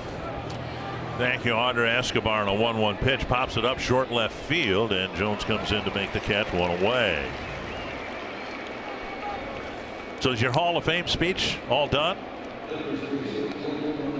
There's Eddie right there. He's got the hat, a rally hat on. It's to counter the rally goose, and I think there's some shot shells in there in case the goose comes flying by. The Hall of Fame speech is written. I'm going to fine-tune just a little bit more. More importantly, I want to read it over and over and try to get through it very simply. Now Morrison lifts a weak pop-up near the Twins dugout. That's out of play.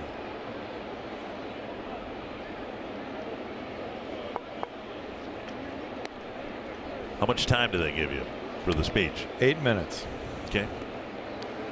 So Dave Winfield went over when he went 22 minutes or whatever he went? There's only one. I don't think there's ever been anybody other than Mazeroski who went under 8 minutes. Bill finally got in through the Veterans Committee and was so emotional that he could not complete his speech. Actually, it was kind of nice, neat to hear. Talking to Jeff Idelson, the historians of the game, John Odell and those guys over in Cooperstown, Eric, they were all telling me a story that the original group that was inducted, one of them got up to speak, and I can't remember if it was Walter Johnson, Cy Young, I can't remember, Christy Mathewson. One of them got up to speak, and the next three guys pretty much went up there and said, yeah, he pretty much covered it all, I agree. And they all sat down. So ditto, yeah. That's when they decided that they needed a little bit more effort from the guys in the speech. 2 strikes to Morrison.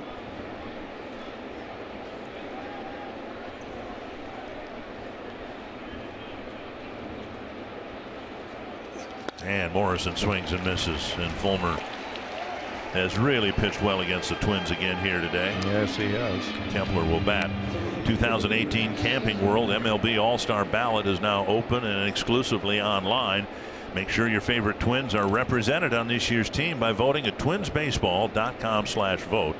Catch all the excitement of the 89th MLB All-Star Game presented by MasterCard, July 17th, live on Fox. Kepler with a ground ball and a walk.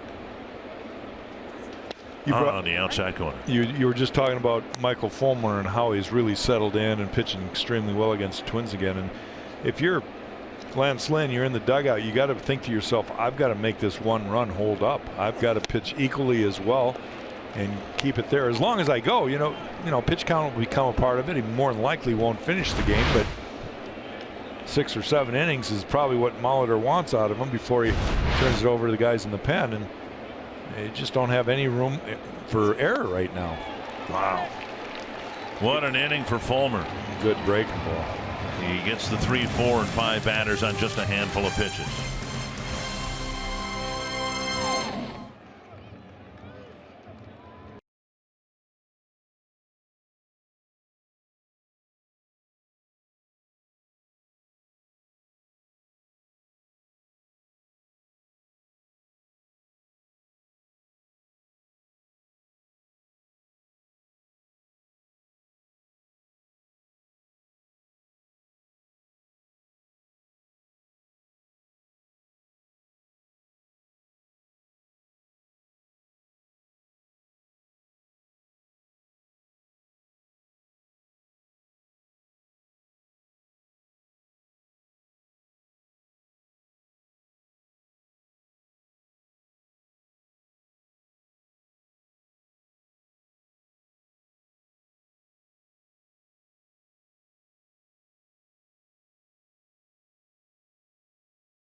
Save big money on all your home improvement needs at Menards. And powered by Ram Trucks, built to serve. Lance Lynn's been really good here today. 5 innings of shutout ball. He's given up 3 singles and a walk, only 4 base runners, and he is yet to retire the leadoff man in the 6th. He has walked Candelario and allowed a 2-out single in the 3rd. It'll be Candelario, Castellanos, and Martinez. And up and away, ball 1.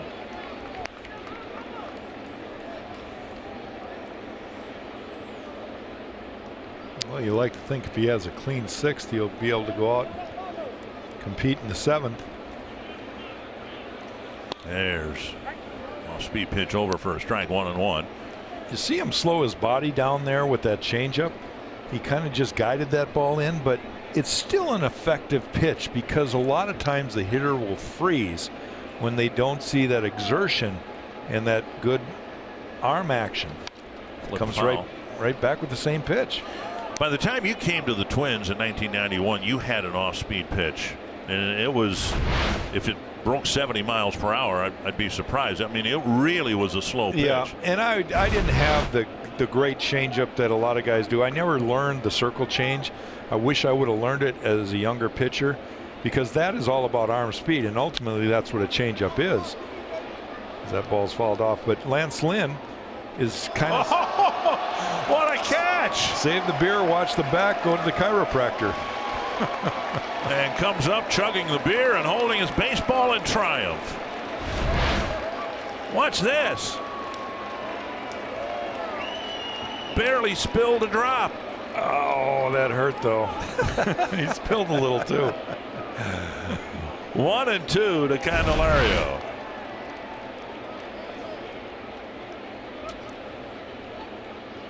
Checked his swing. Strike 3. And Candelario is retired for the first time today. Well, that's the 8th strikeout for Lance Lynn. His season high is 9. That was back on April 9th versus Houston.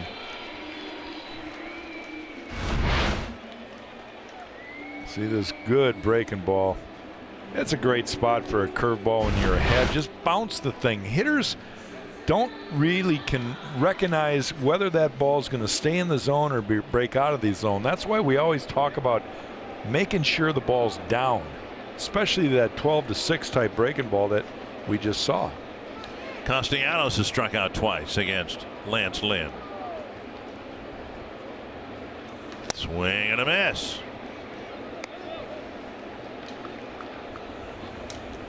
Lynn is driving his ERA back down with every start, and looks like it might go down some more again here today. 1 strike to Castellanos. So many swings and misses that we didn't see in April. Well, one of the things I think he's benefited from is watching Jacoby Jones throw that fastball up in the zone. And he's seen the success he's had, and it's like, well, I can do that. And you know, when you're ahead in the count, great place to expand the zone, either up or down. Fastball up, breaking balls in the dirt. Up and away, 1-2.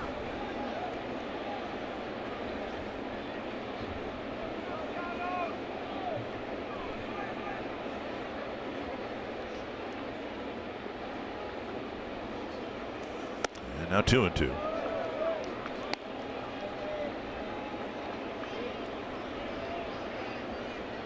Lynn working ahead in his at bat with Castellanos, having already struck him out twice. And now the count's 2-2.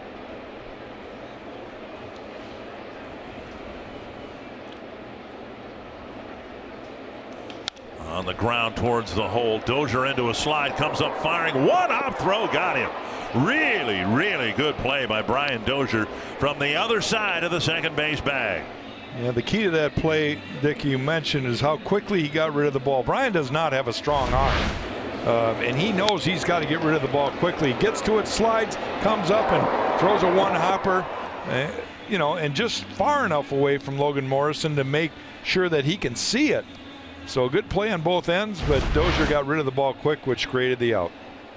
2 down, and Victor Martinez will bat. Little time to correct what we were saying before, and our thanks to Roy Smalley, who you'll see in the postgame show. We were talking about the World Series, and Johnny Bench was involved in it, but he was the hitter. And Gene Tennis stood up and signaled for an intentional walk with a 3-2 count, and Raleigh Fingers struck him out with a slider. Gene Tennis was my coach in Toronto for a couple years. Great guy, great coach. And I imagine was a great teammate at that time. Raleigh Fingers, one of my all-time favorite relief pitchers. This is during the A's dynasty years when the Reds were just emerging as the next dynasty. All right.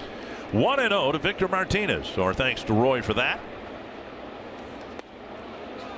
Well, you know, you've never really had to experience this, but you sit in the studio when the Twins are on the road and you got time to kill. You're watching the game. Sometimes the play-by-play guy lulls you to sleep with his sweet voice and the way he broadcasts. And so sure why I'm not? liking the way this is turning out. Why don't you just dig into little stats and help the poor guy out? 2-0 to Martinez. And now 3-0 with Hicks on deck. Only one walk so far for Lance Lynn. That came in the second at bat or second plate appearance of the game. He walked Candelario, and he'll try to come all the way back from 3-0 to get Victor Martinez. Well, and I hope he does, because you just don't want to put anybody on base. There's no room for error in this game. Both pitchers really dealing right now. A 1-0 game. Twins are up. And green lighted. Martinez taps it foul. 3-1.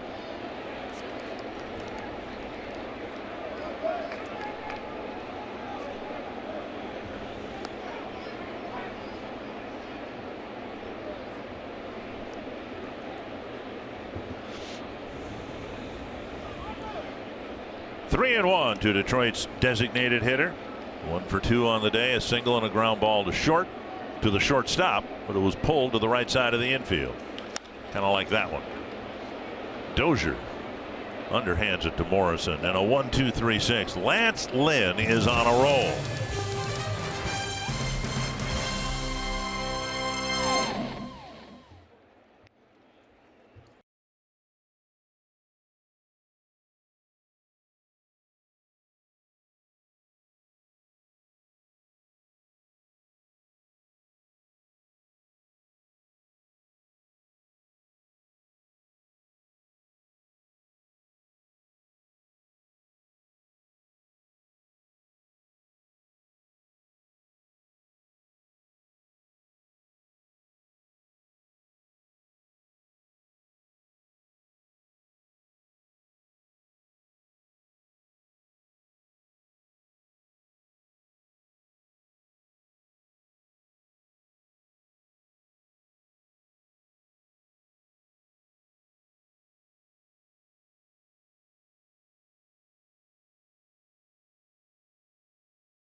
Offense, Eduardo Escobar's single, scoring Eddie Rosario in the first inning, and then it has evolved into another pitcher's duel. Lance Lynn has been really, really good. 8 strikeouts, 18 swings and misses from the Tigers so far through 6 innings. And the other guy, Michael Fulmer, typically pitches well against the Twins, and he's done that again today. Yeah, there's a lot of people that like to come to the ballpark to see home runs and a lot of runs scored, but this game has been crisp. Both pitchers have been spot on. Only 7 hits in the game total and 1 run scored, so both guys really pitching well tonight. Grossman will lead things off in the 7th, then Cave and Garver. Fouled away. Twins not starting three right-handed batters, Miguel Sano, Wilson, Bobby Wilson, and Ryan Lamar. 1 strike to Grossman.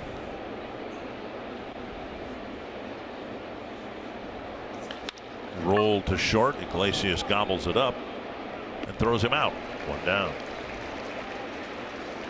Are you game for a little excitement? Head to foxsportsnorth.com. Submit a photo and message for the opportunity to be featured in the Minnesota Lottery Winner's Circle during the broadcast and receive $100 in scratch tickets. With the Minnesota Lottery, every day is game day. Here's Cave. He's lined out twice, once to center, once to left. Been a lot of soft contact by the Twins lineup again today, but Cave has hit it hard twice, and he takes strike 1.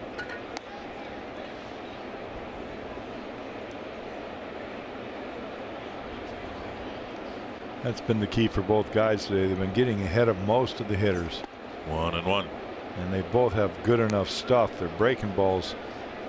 Fulmer especially has just had an outstanding curveball. Lynn with 8 strikeouts. His fastball's been all over the strike zone. Chop to the right side. Easy 2-hopper for Goodrem. 2 down. And now Mitch Garver. Boy, you look at the recent losses for the Twins. It's clear what the issue is. Yep, last night, losing a ball game, scoring just 2 runs. The loss before that against the Angels, 1 run. Before that, 2 runs against the Angels, 2 runs against the White Sox, 3 runs against the White Sox. Where's that league average of 4.44. Yeah. That'd look pretty good right now. And again, the Twins' record when they just score 4 runs, it'd be nice to score 7 or 8 sometimes, but just score 4, and the record is 27-13. 1-0 to Mitch Garver. Swing and a miss. Mitch had a pitch to hit right there, and he knows it. Kind of opened up a little quick.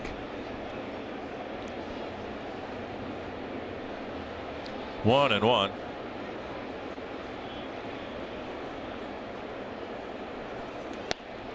And now 2-1. White Sox are leading the Indians again 2-1. I tell you, the White Sox playing pretty good baseball. They have played the Twins toe-to-toe at Target Field and giving the Indians all they can handle in this series. Yep. Low now, and it's 3-1 with Adrianza on deck.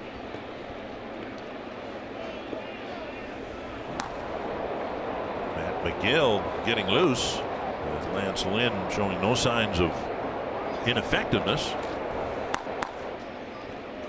Drilled down the line, but fair, and Garver stopped halfway to first base. He'll still get a double, but he thought he had hit a ball that was going to hook foul, and it looked like it landed right on the line. Well, he drove this baseball, and you could almost tell by the swing he had just prior to it that he was right on. Gets the same pitch to kind of turn on. Let's watch the swing here as Michael Fulmer pitches here. Fastball that inner half, and just like the previous pitch, Garver opens up. Maybe he got screened by the umpire. Yeah. It's a 2-out double for Garver, and now Adrianza will try to deliver another 2-out hit.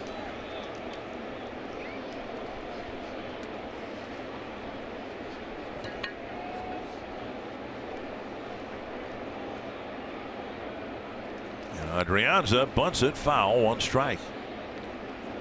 Let's have one more look at this double and how it actually hits the chalk line. You can see it bounce right on the foul line. And rattles around in the corner, so Mitch Garver gets on second base in scoring position. Twins need another insurance run here. Late in the game yesterday, they wasted a 1-out triple. Now trying to take advantage of a 2-out double. Adrianza with the big swing of the bat here 2 nights ago. A late inning grand slam.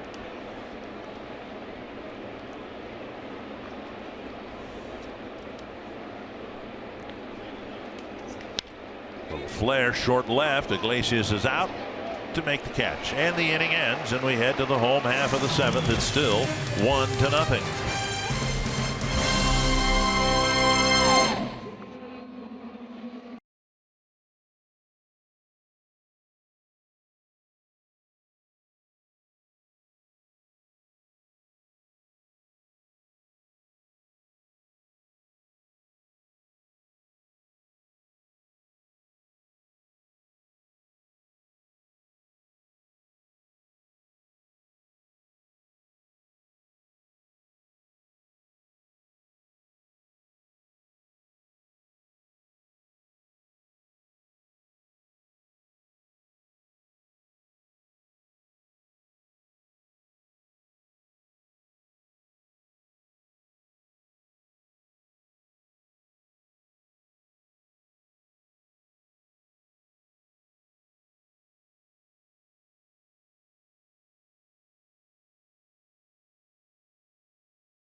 For heroes. For each post, T-Mobile will donate $1 to support veterans. 1-0. The Twins getting a run in the first inning. Both Michael Fulmer and Lance Lynn have been very, very good here today. Tigers with just 3 hits. There's only been 1 walk. Target Field's become a top choice for families in Twins territory, celebrating birthdays, anniversaries, bachelor, bachelorette parties, and family celebrations of all kinds. Schedule your special event in a fully catered Target Field hospitality space that can hold from 16 to over 250 people. Learn more at twinsbaseball.com/groups, or of course call 800-33-TWINS. John Hicks will lead off the 7th. First pitch popped up, and it is back and out of play, 1 strike.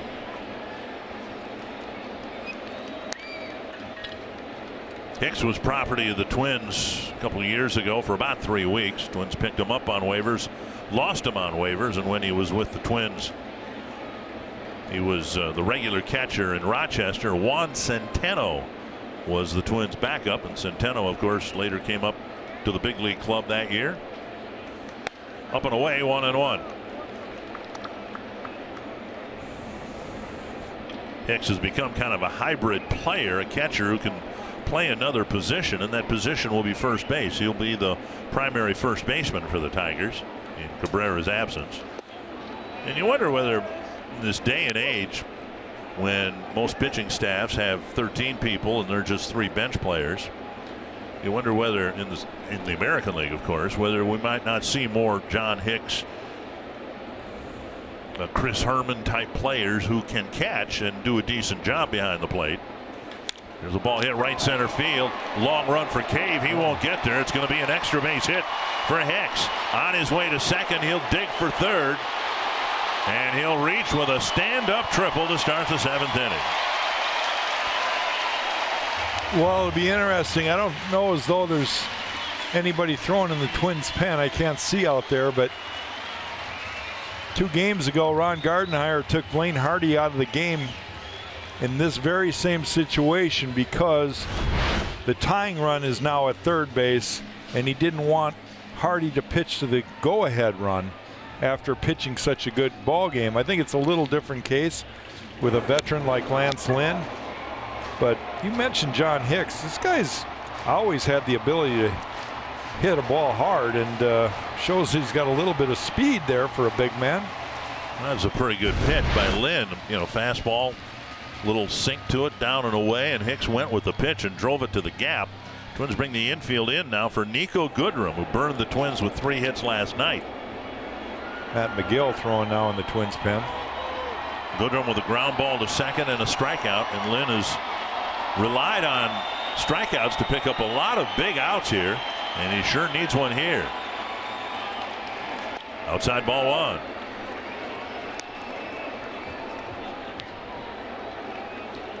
You just threw a changeup right there, first pitch, and I remember so many pitching coaches tell me you never want to get beat on your third pitch. And I got to believe that's his third pitch. He's got fastball, curveball, and then changeup. Swing and a miss with a sinking fastball. I think as this game has developed, you're seeing Lance Lynn being able to really run that two-seamer. That one, like you just mentioned, was a sinker. It's a two-seam fastball, but it really took off. It's almost like a reverse breaking ball or a screwball. 1-1 to Goodrem. Line foul. And it's 1-2. He's gotten a lot of these Tiger hitters to chase high fastballs. Yeah, this one is going to almost hit his kneecap. Well, I thought it was a breaking ball. It's actually a fastball in. By the way, that's John Hicks's first career triple. So we got to witness it. We were here to see it. 1-2 to Nikko Goodrem.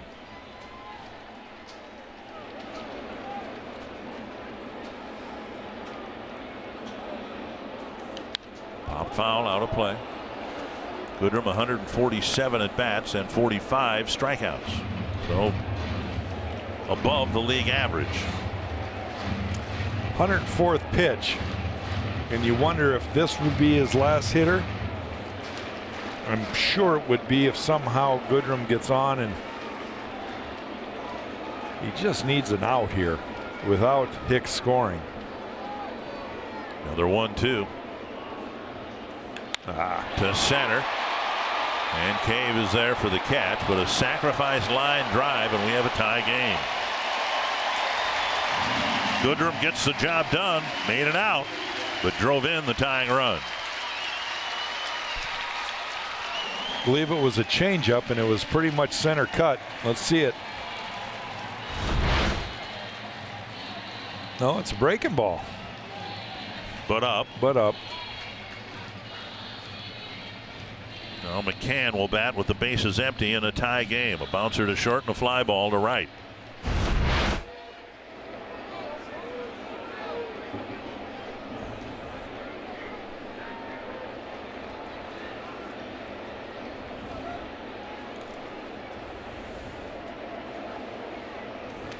Tied him up. Did he go? Strike one.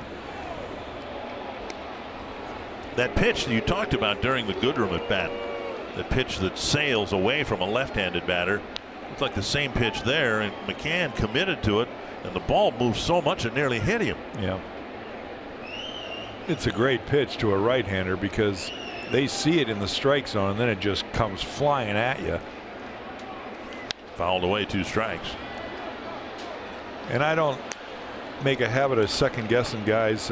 Lance Lynn's pitched a great ball game, but he did Nikko Goodrem a favor there by throwing him a breaking ball that was off speed. He sped up his bat, and his fastball's been moving so much that he might have been able to get a strikeout on a fastball. I'm sure he wanted to keep it down, and he didn't, but maybe not even the right pitch selection. On the outside corner, shaving the outside corner for a strikeout, 2 down.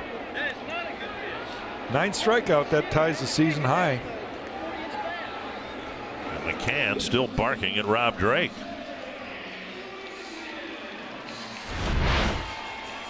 Borderline pitch away. Okay. A little more than borderline in your case. I know you're a big fan of that box. Particularly east and west, inside outside. Yeah. I think it's a really good tool. There's McGill and Duke warming up. The north-south part, I mean, to me, that's the part that should be variable depending on the size of the hitter, the posture he has in his stance, and all of that. Here's Iglesias. I don't disagree with that. The plate is so wide. Oh, jeez. And Lynn smoked him on the hand. And he'll take first base with 2 down. That'll bring up Jacoby Jones. Iglesias, thankfully, seems to be all right. Iglesias is a bit of a diver. He waits to the last second. A lot of times he's diving out over that plate, and Twins have been doing a good job of making sure he's straightened up once in a while. Everybody's looking at the Twins dugout. I think they're looking to see whether the ball hit him or the bat. There'll be no challenge of the hit batter, and Lynn slams the ball into his glove because here comes the manager to take him out. 109 pitches, but the hit batter to the number 8 batter didn't. Now there's been no move made yet, so no signal given. So Molitor coming out, and he may give the veteran a chance to finish the inning. Okay, you got to love that, don't you? I do, and I think Lance Lynn might have talked him into it just before Paul actually crossed the line by showing his emotion a little bit. And you know, I think managers for the most part want to see a guy want to stay in the game. You know, that bullpen is used so much in today's game that to have a starter want to stay in the game, I give him credit for that. Now I hope he can capitalize on it. He needs an out. He has struck out Jacoby Jones twice. And of course he needs to complete the 7th inning to have any chance of picking up the win here today. And Iglesias, who stole second on Lynn and Garver in the 5th, is checked right away before the first pitch to Jones. It's really all on Lance Lynn here to get this out, because with Iglesias on first, that's the go-ahead run. High fastball, swing and a miss. And a lot of times, in my experience, you come out of a game with the go-ahead run on, and it's going to come in, and you're going to get pinned with the yell. So he has control of his own destiny right here by trying to get this next hitter. See Ron Gardenhire talking that could be it now for Michael Fulmer. They're shaking hands. Outside, 1-1. Fulmer had 7 very good innings himself. Both guys only 1 run so far.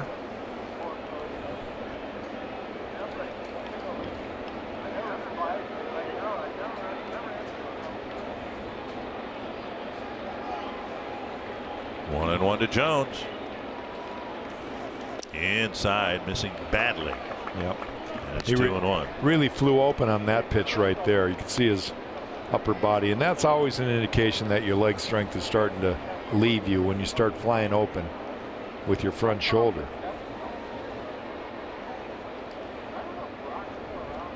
2-1 to Jones. Well, 20 starts left roughly for Lance Lynn, and there'll be situations like we just saw that'll happen again, and if he wants the leverage, if you will, to talk his way into the ball game, then he needs to get the last out here. Absolutely. Otherwise, the next time this happens, he won't have that luxury. 2-1 to Jones. Missing down and away, and it's 3-1. Well, every pitch that Lance Lynn throws right now will be a season high. 113 against the Indians a couple starts ago. 3-1, and this all, we could be surprised, I suppose, but I'm guessing almost certainly will be his last batter one way or the other. 3-1 to the number 9 batter. A drive to left and deep. Gone.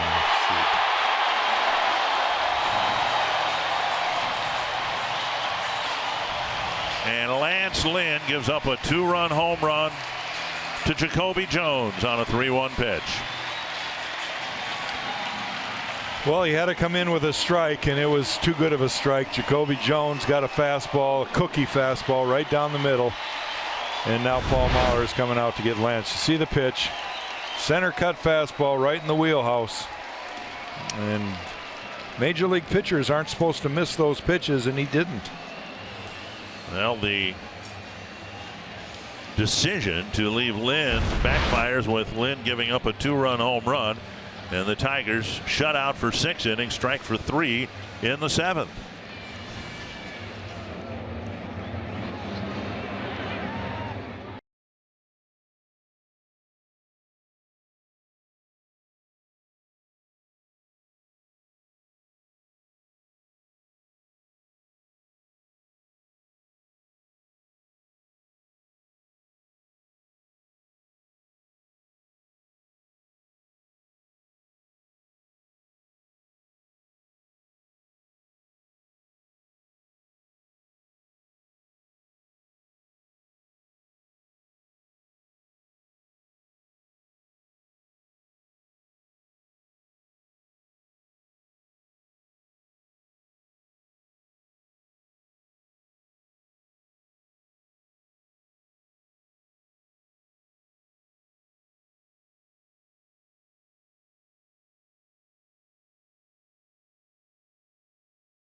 games on TV.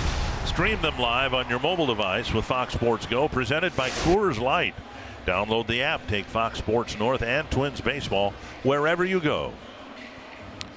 And let's take a last look at that last pitch, which arguably is the worst pitch he threw in the entire game. Unfortunately, it will pin a loss on him at this point. He would be the pitcher of record if the Twins don't come back and tie the game. And now Martin with the bases empty, facing Zach Duke. Missing outside, ball one.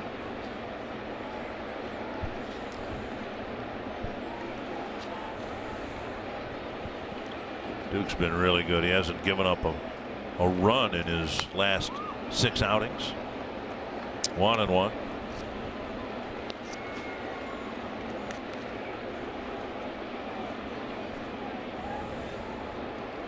And Duke with 23 innings pitched, and he's yet to give up a home run. 1-1. Breaking ball tapped to first. Chest high hop for Morrison. And we head to the 8th with the Tigers up a pair.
Trying to help the Twins out here a little bit. They beat the Indians last night.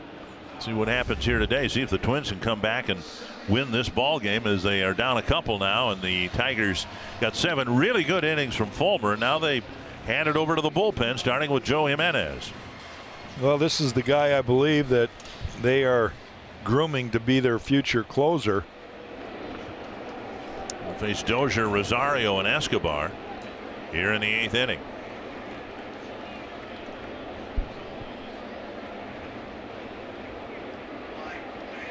Squaring to bunt, taking a strike. Yeah, we had a pitcher's duel here, and Lance Lynn with 6 shutout innings, and then Fulmer gave up 1 in the first and nothing after that. Yeah, it's unfortunate. Leadoff triple by John Hicks. He comes in to score on the 3-run homer by Jacoby Jones.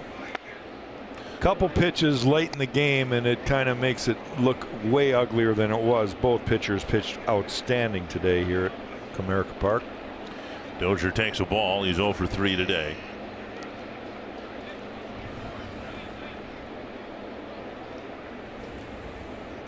Swing and a miss.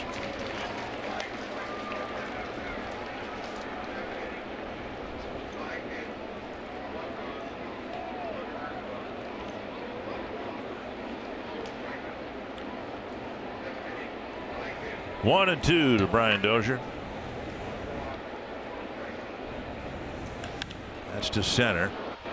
And retreating a couple of steps, Martin makes the catch, 1-away.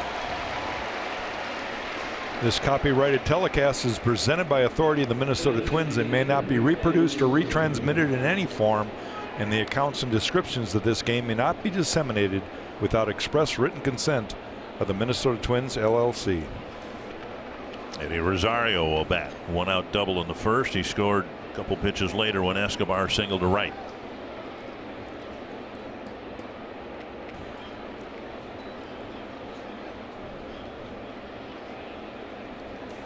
Strike on the outside corner.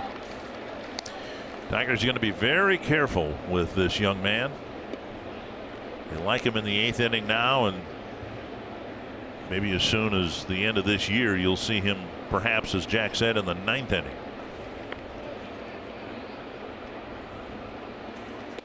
And that hits the outside corner, much to Rosario's disappointment.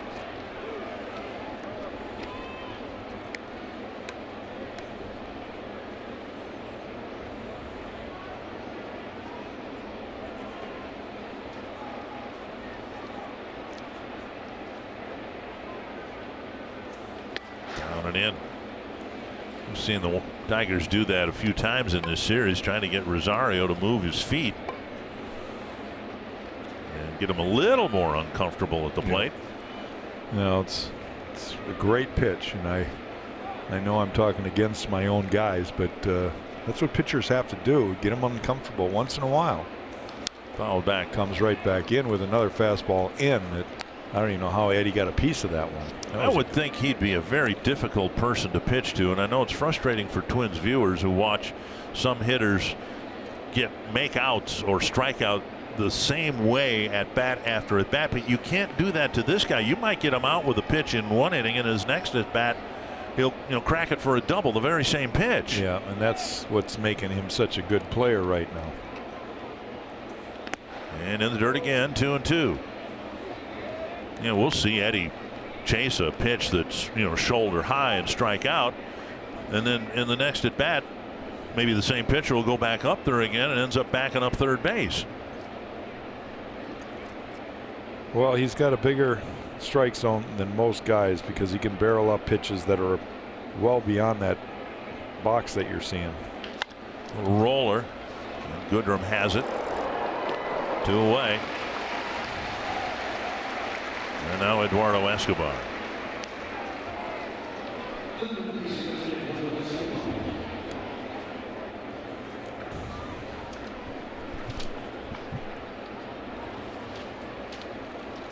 Escobar drove in the Twins' run back in the first inning, a single to right.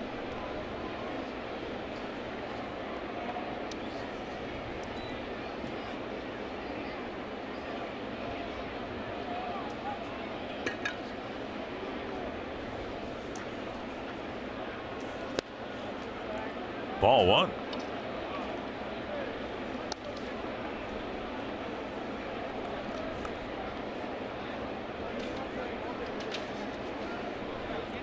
A little delay here. Escobar took that pitch all the way, and now Mccann having a little chat with Rob Drake or something.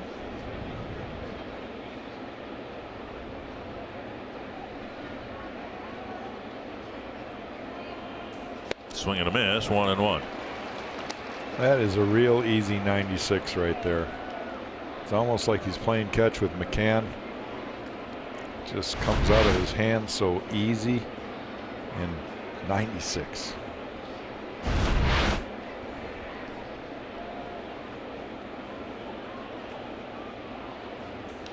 Fouled back 1-2. A couple years ago, the Tigers thought they had a big right-hander who would fill the late inning role, either the 8th or the 9th, Bruce Rondon, but he's now trying to, I guess, resurrect his career with the White Sox. White Sox, yeah. 1-2 to Escobar, trying to set up Morrison for a big hit here in the 8th. Down and in, 2-2.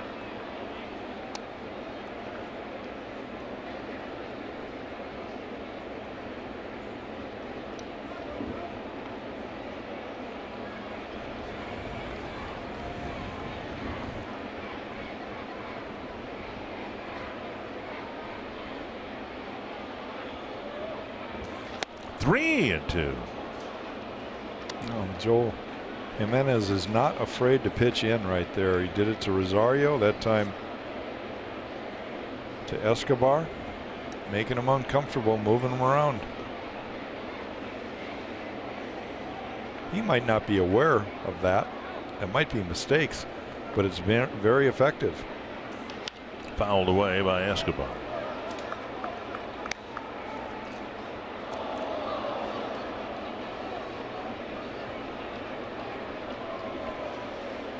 Tigers bullpen has had some issues again this year, but not after the 7th inning. Jimenez has done a nice job in the 8th. Green's done okay in the 9th. Another 3-2 to Escobar. Breaking ball got him down and in, and it's a 1-2-3-8 for Jimenez.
We'll see what happens here, Tom. Let's see if first of all, Zach Duke can do his job in the bottom of the 8th, and the Twins lineup can wake up in the top of the 9th.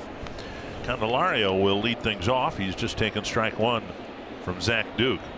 Get another look at Candelario from the right side. 1-1. Castellanos and Martinez will follow.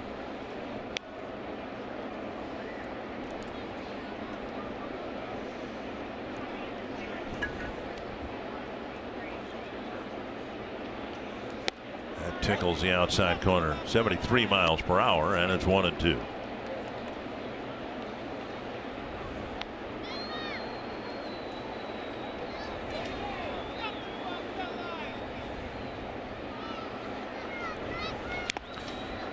Foul tip, and Garver hangs on. And shaking his head is Candelario as he walks away from home plate, 1 away. Looking for a convenient ticket package that fits the demands of your busy schedule? The Flex Plan gives you a bank of 20 tickets to use during the season any way you choose. Go to 10 games with a friend, 20 by yourself. You get the idea. The Flex Plan gives you the flexibility to choose only the games you wish to attend, all the way up until the first pitch. Learn more at twinsbaseball.com/flex. Here's Castellanos.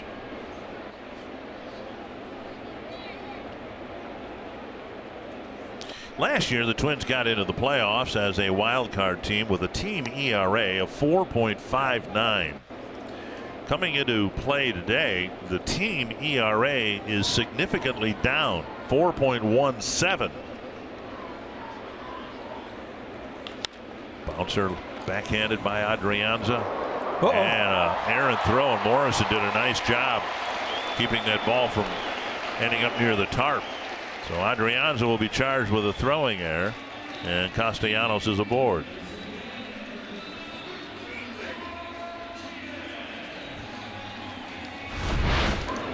Well, he picks it cleanly as he goes to his right, but then he just launches the ball again. And now Victor Martinez will hit right-handed. To your point about the pitching staff's ERA, that's a great sign. It's a significant upgrade. We're not also talking about run production, which is the problem for the Twins right now. But who would have thought that coming into not me. The last 2 months of last year, and you add to what was already a pretty good lineup. You add Morrison. But of course, Polanco was a big part of the production last year in the last 2 months. He's yet to play for the Twins. He'll start his work at Rochester on Sunday and will be eligible to be brought up to the big leagues after his suspension ends in early July. 1 strike. 2 strikes. The league average, the American League earned run average is 4.14 coming into play today. So the Twins right there at 4.17. And it's been a while since we've talked about a Twins pitching staff that was average. And that's without Irvin Santana throwing a pitch yet this year, their ace from a year ago. 2 strikes.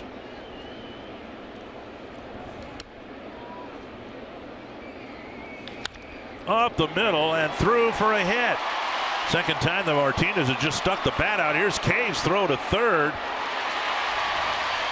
And safe at third is Castellanos, first and third, and 1 away. As he did in the first inning, Martinez just tried to put the barrel of the bat on it, and it found a hole again. Yeah, it's more of a defensive swing, but when you can barrel it up and drive it a little bit, once in a while you're going to find a hole. Of course, they're going to pinch run now for Victor Martinez at first base. So the error followed by a base hit, and the Tigers are looking to add on here in their half of the 8th. And it's the guy that created the damage. Reyes is going to be pinch runner at first base. John Hicks, the guy who got it started for the Tigers in the bottom half of the 7th inning. Hicks hit a pitch down and away and drove it to the gap in right center. Ended up with a stand-up triple. It was a sacrifice fly, a hit batter, and a 2-run home run, and the Tigers scored 3 in the inning. Chopper towards short. They're going to have to hurry. 1 and a double play to end the inning. Ground ball to Adrianza, to Dozier, to Morrison, and it's 3-1 Detroit going to the 9th.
lineup still scuffling, and Jacoby Jones with a 2-run home run to give the Tigers a 3-1 lead now to the 9th. And the first 4 batters scheduled are left-handed batters: Morrison, Kepler, Grossman, and then Cave. And we'll see whether the Twins utilize Miguel Sano at all. Sano, despite his struggles, still a home run threat, and the Twins might need one if they're going to extend this game. Morrison's 0 for 3, a line out to center, a pop up to first, and a strikeout. Facing Shane Green. Taken low and in, ball 1.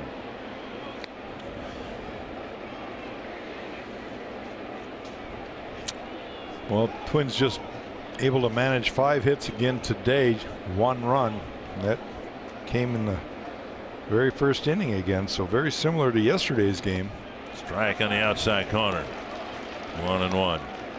Tigers have 32 wins, and Green has saved half of them, including the ball game last night.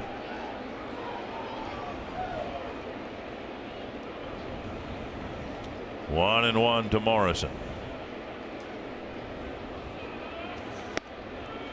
1-2.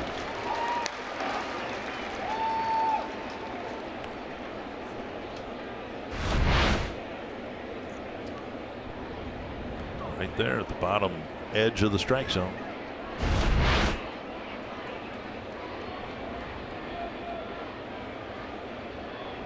One and 2 to Morrison. Drilled but foul. Check out what's next, brought to you by CenturyLink. We'll have all of a 22-minute flight across the lake. Open up a series tomorrow in Cleveland, and look who's waiting to pitch to the Twins lineup: Corey Kluber, Carlos Carrasco, and then Adam Plutko on Sunday. 1-2 to Logan Morrison. Right down the middle. Strike 3. 1 away. And that'll bring up Kepler. Nothing complicated here. Fastball down the middle. It's got a good tail to it, but not overly fast at 93. Just absolutely froze Logan Morrison. That's Shane Green's 300th career strikeout. Green has given up, as we said last night, quite a few home runs. Kepler takes ball 1, but he doesn't walk people. An opponent batting average of .236, and it's split in half. He's got a .236 opponent batting average to righties and lefties. So the fact that all these lefties are due up really doesn't matter to him at all. 1-0. And fouled away, 1-1. And that's in part by what we just saw with that last pitch to Logan Morrison. He's got very good movement with the fastball. Ball tails away. It's almost like a slider to a left-hander.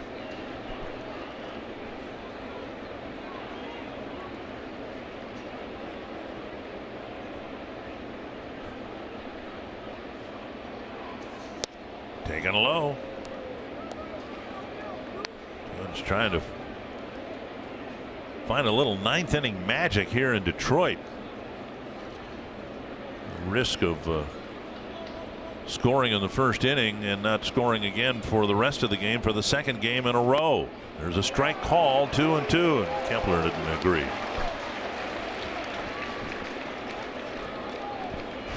Says what?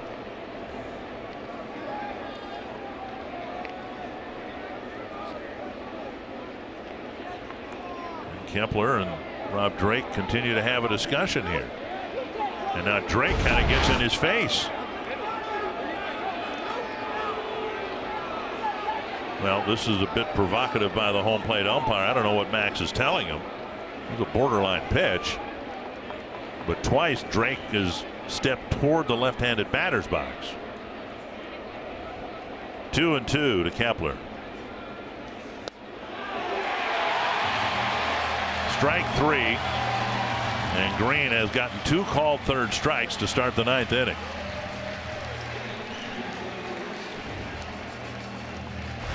Well, you almost know that anything close you're going to have to swing at. That's the previous pitch, and then this one.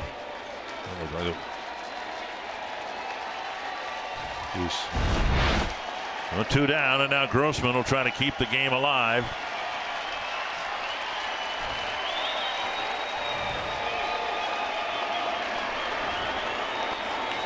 And it's slapped to left, and Cave will have a chance here after Grossman's sharp single with 2 outs in the ninth. Grossman, pretty good eye at the plate. He didn't want to risk falling even behind in the count with Rob Drake behind the plate. Sometimes it's a good plan right here. You go up there looking for that first pitch strike. He wants to get ahead. He's feeling like you're the last hitter. I want to get ahead of you and put you away. The fans are on their out of their seats and on their feet, cheering for that last out. And good job there by Robbie Grossman getting the base hit to left. See what Cave can do. Last hope for the Twins. Ground ball to short. And the flip and the force to second base. And the Twins lineup again scores 1 run in the first inning and then is shut down and out the rest of the way. Well, a pretty good pitched game by both Michael Fulmer, who gets the win, and Lance Lynn, who picks up the loss. Lynn made a couple mistakes at the end of his outing, and that cost him a win today. Well, the Tigers win the series 2-1, and the Twins, who are looking to make some headway on this road trip, are off to a rough start. Tom Hanneman losing the last 2 games and scoring a total of 3 runs in those 2 games.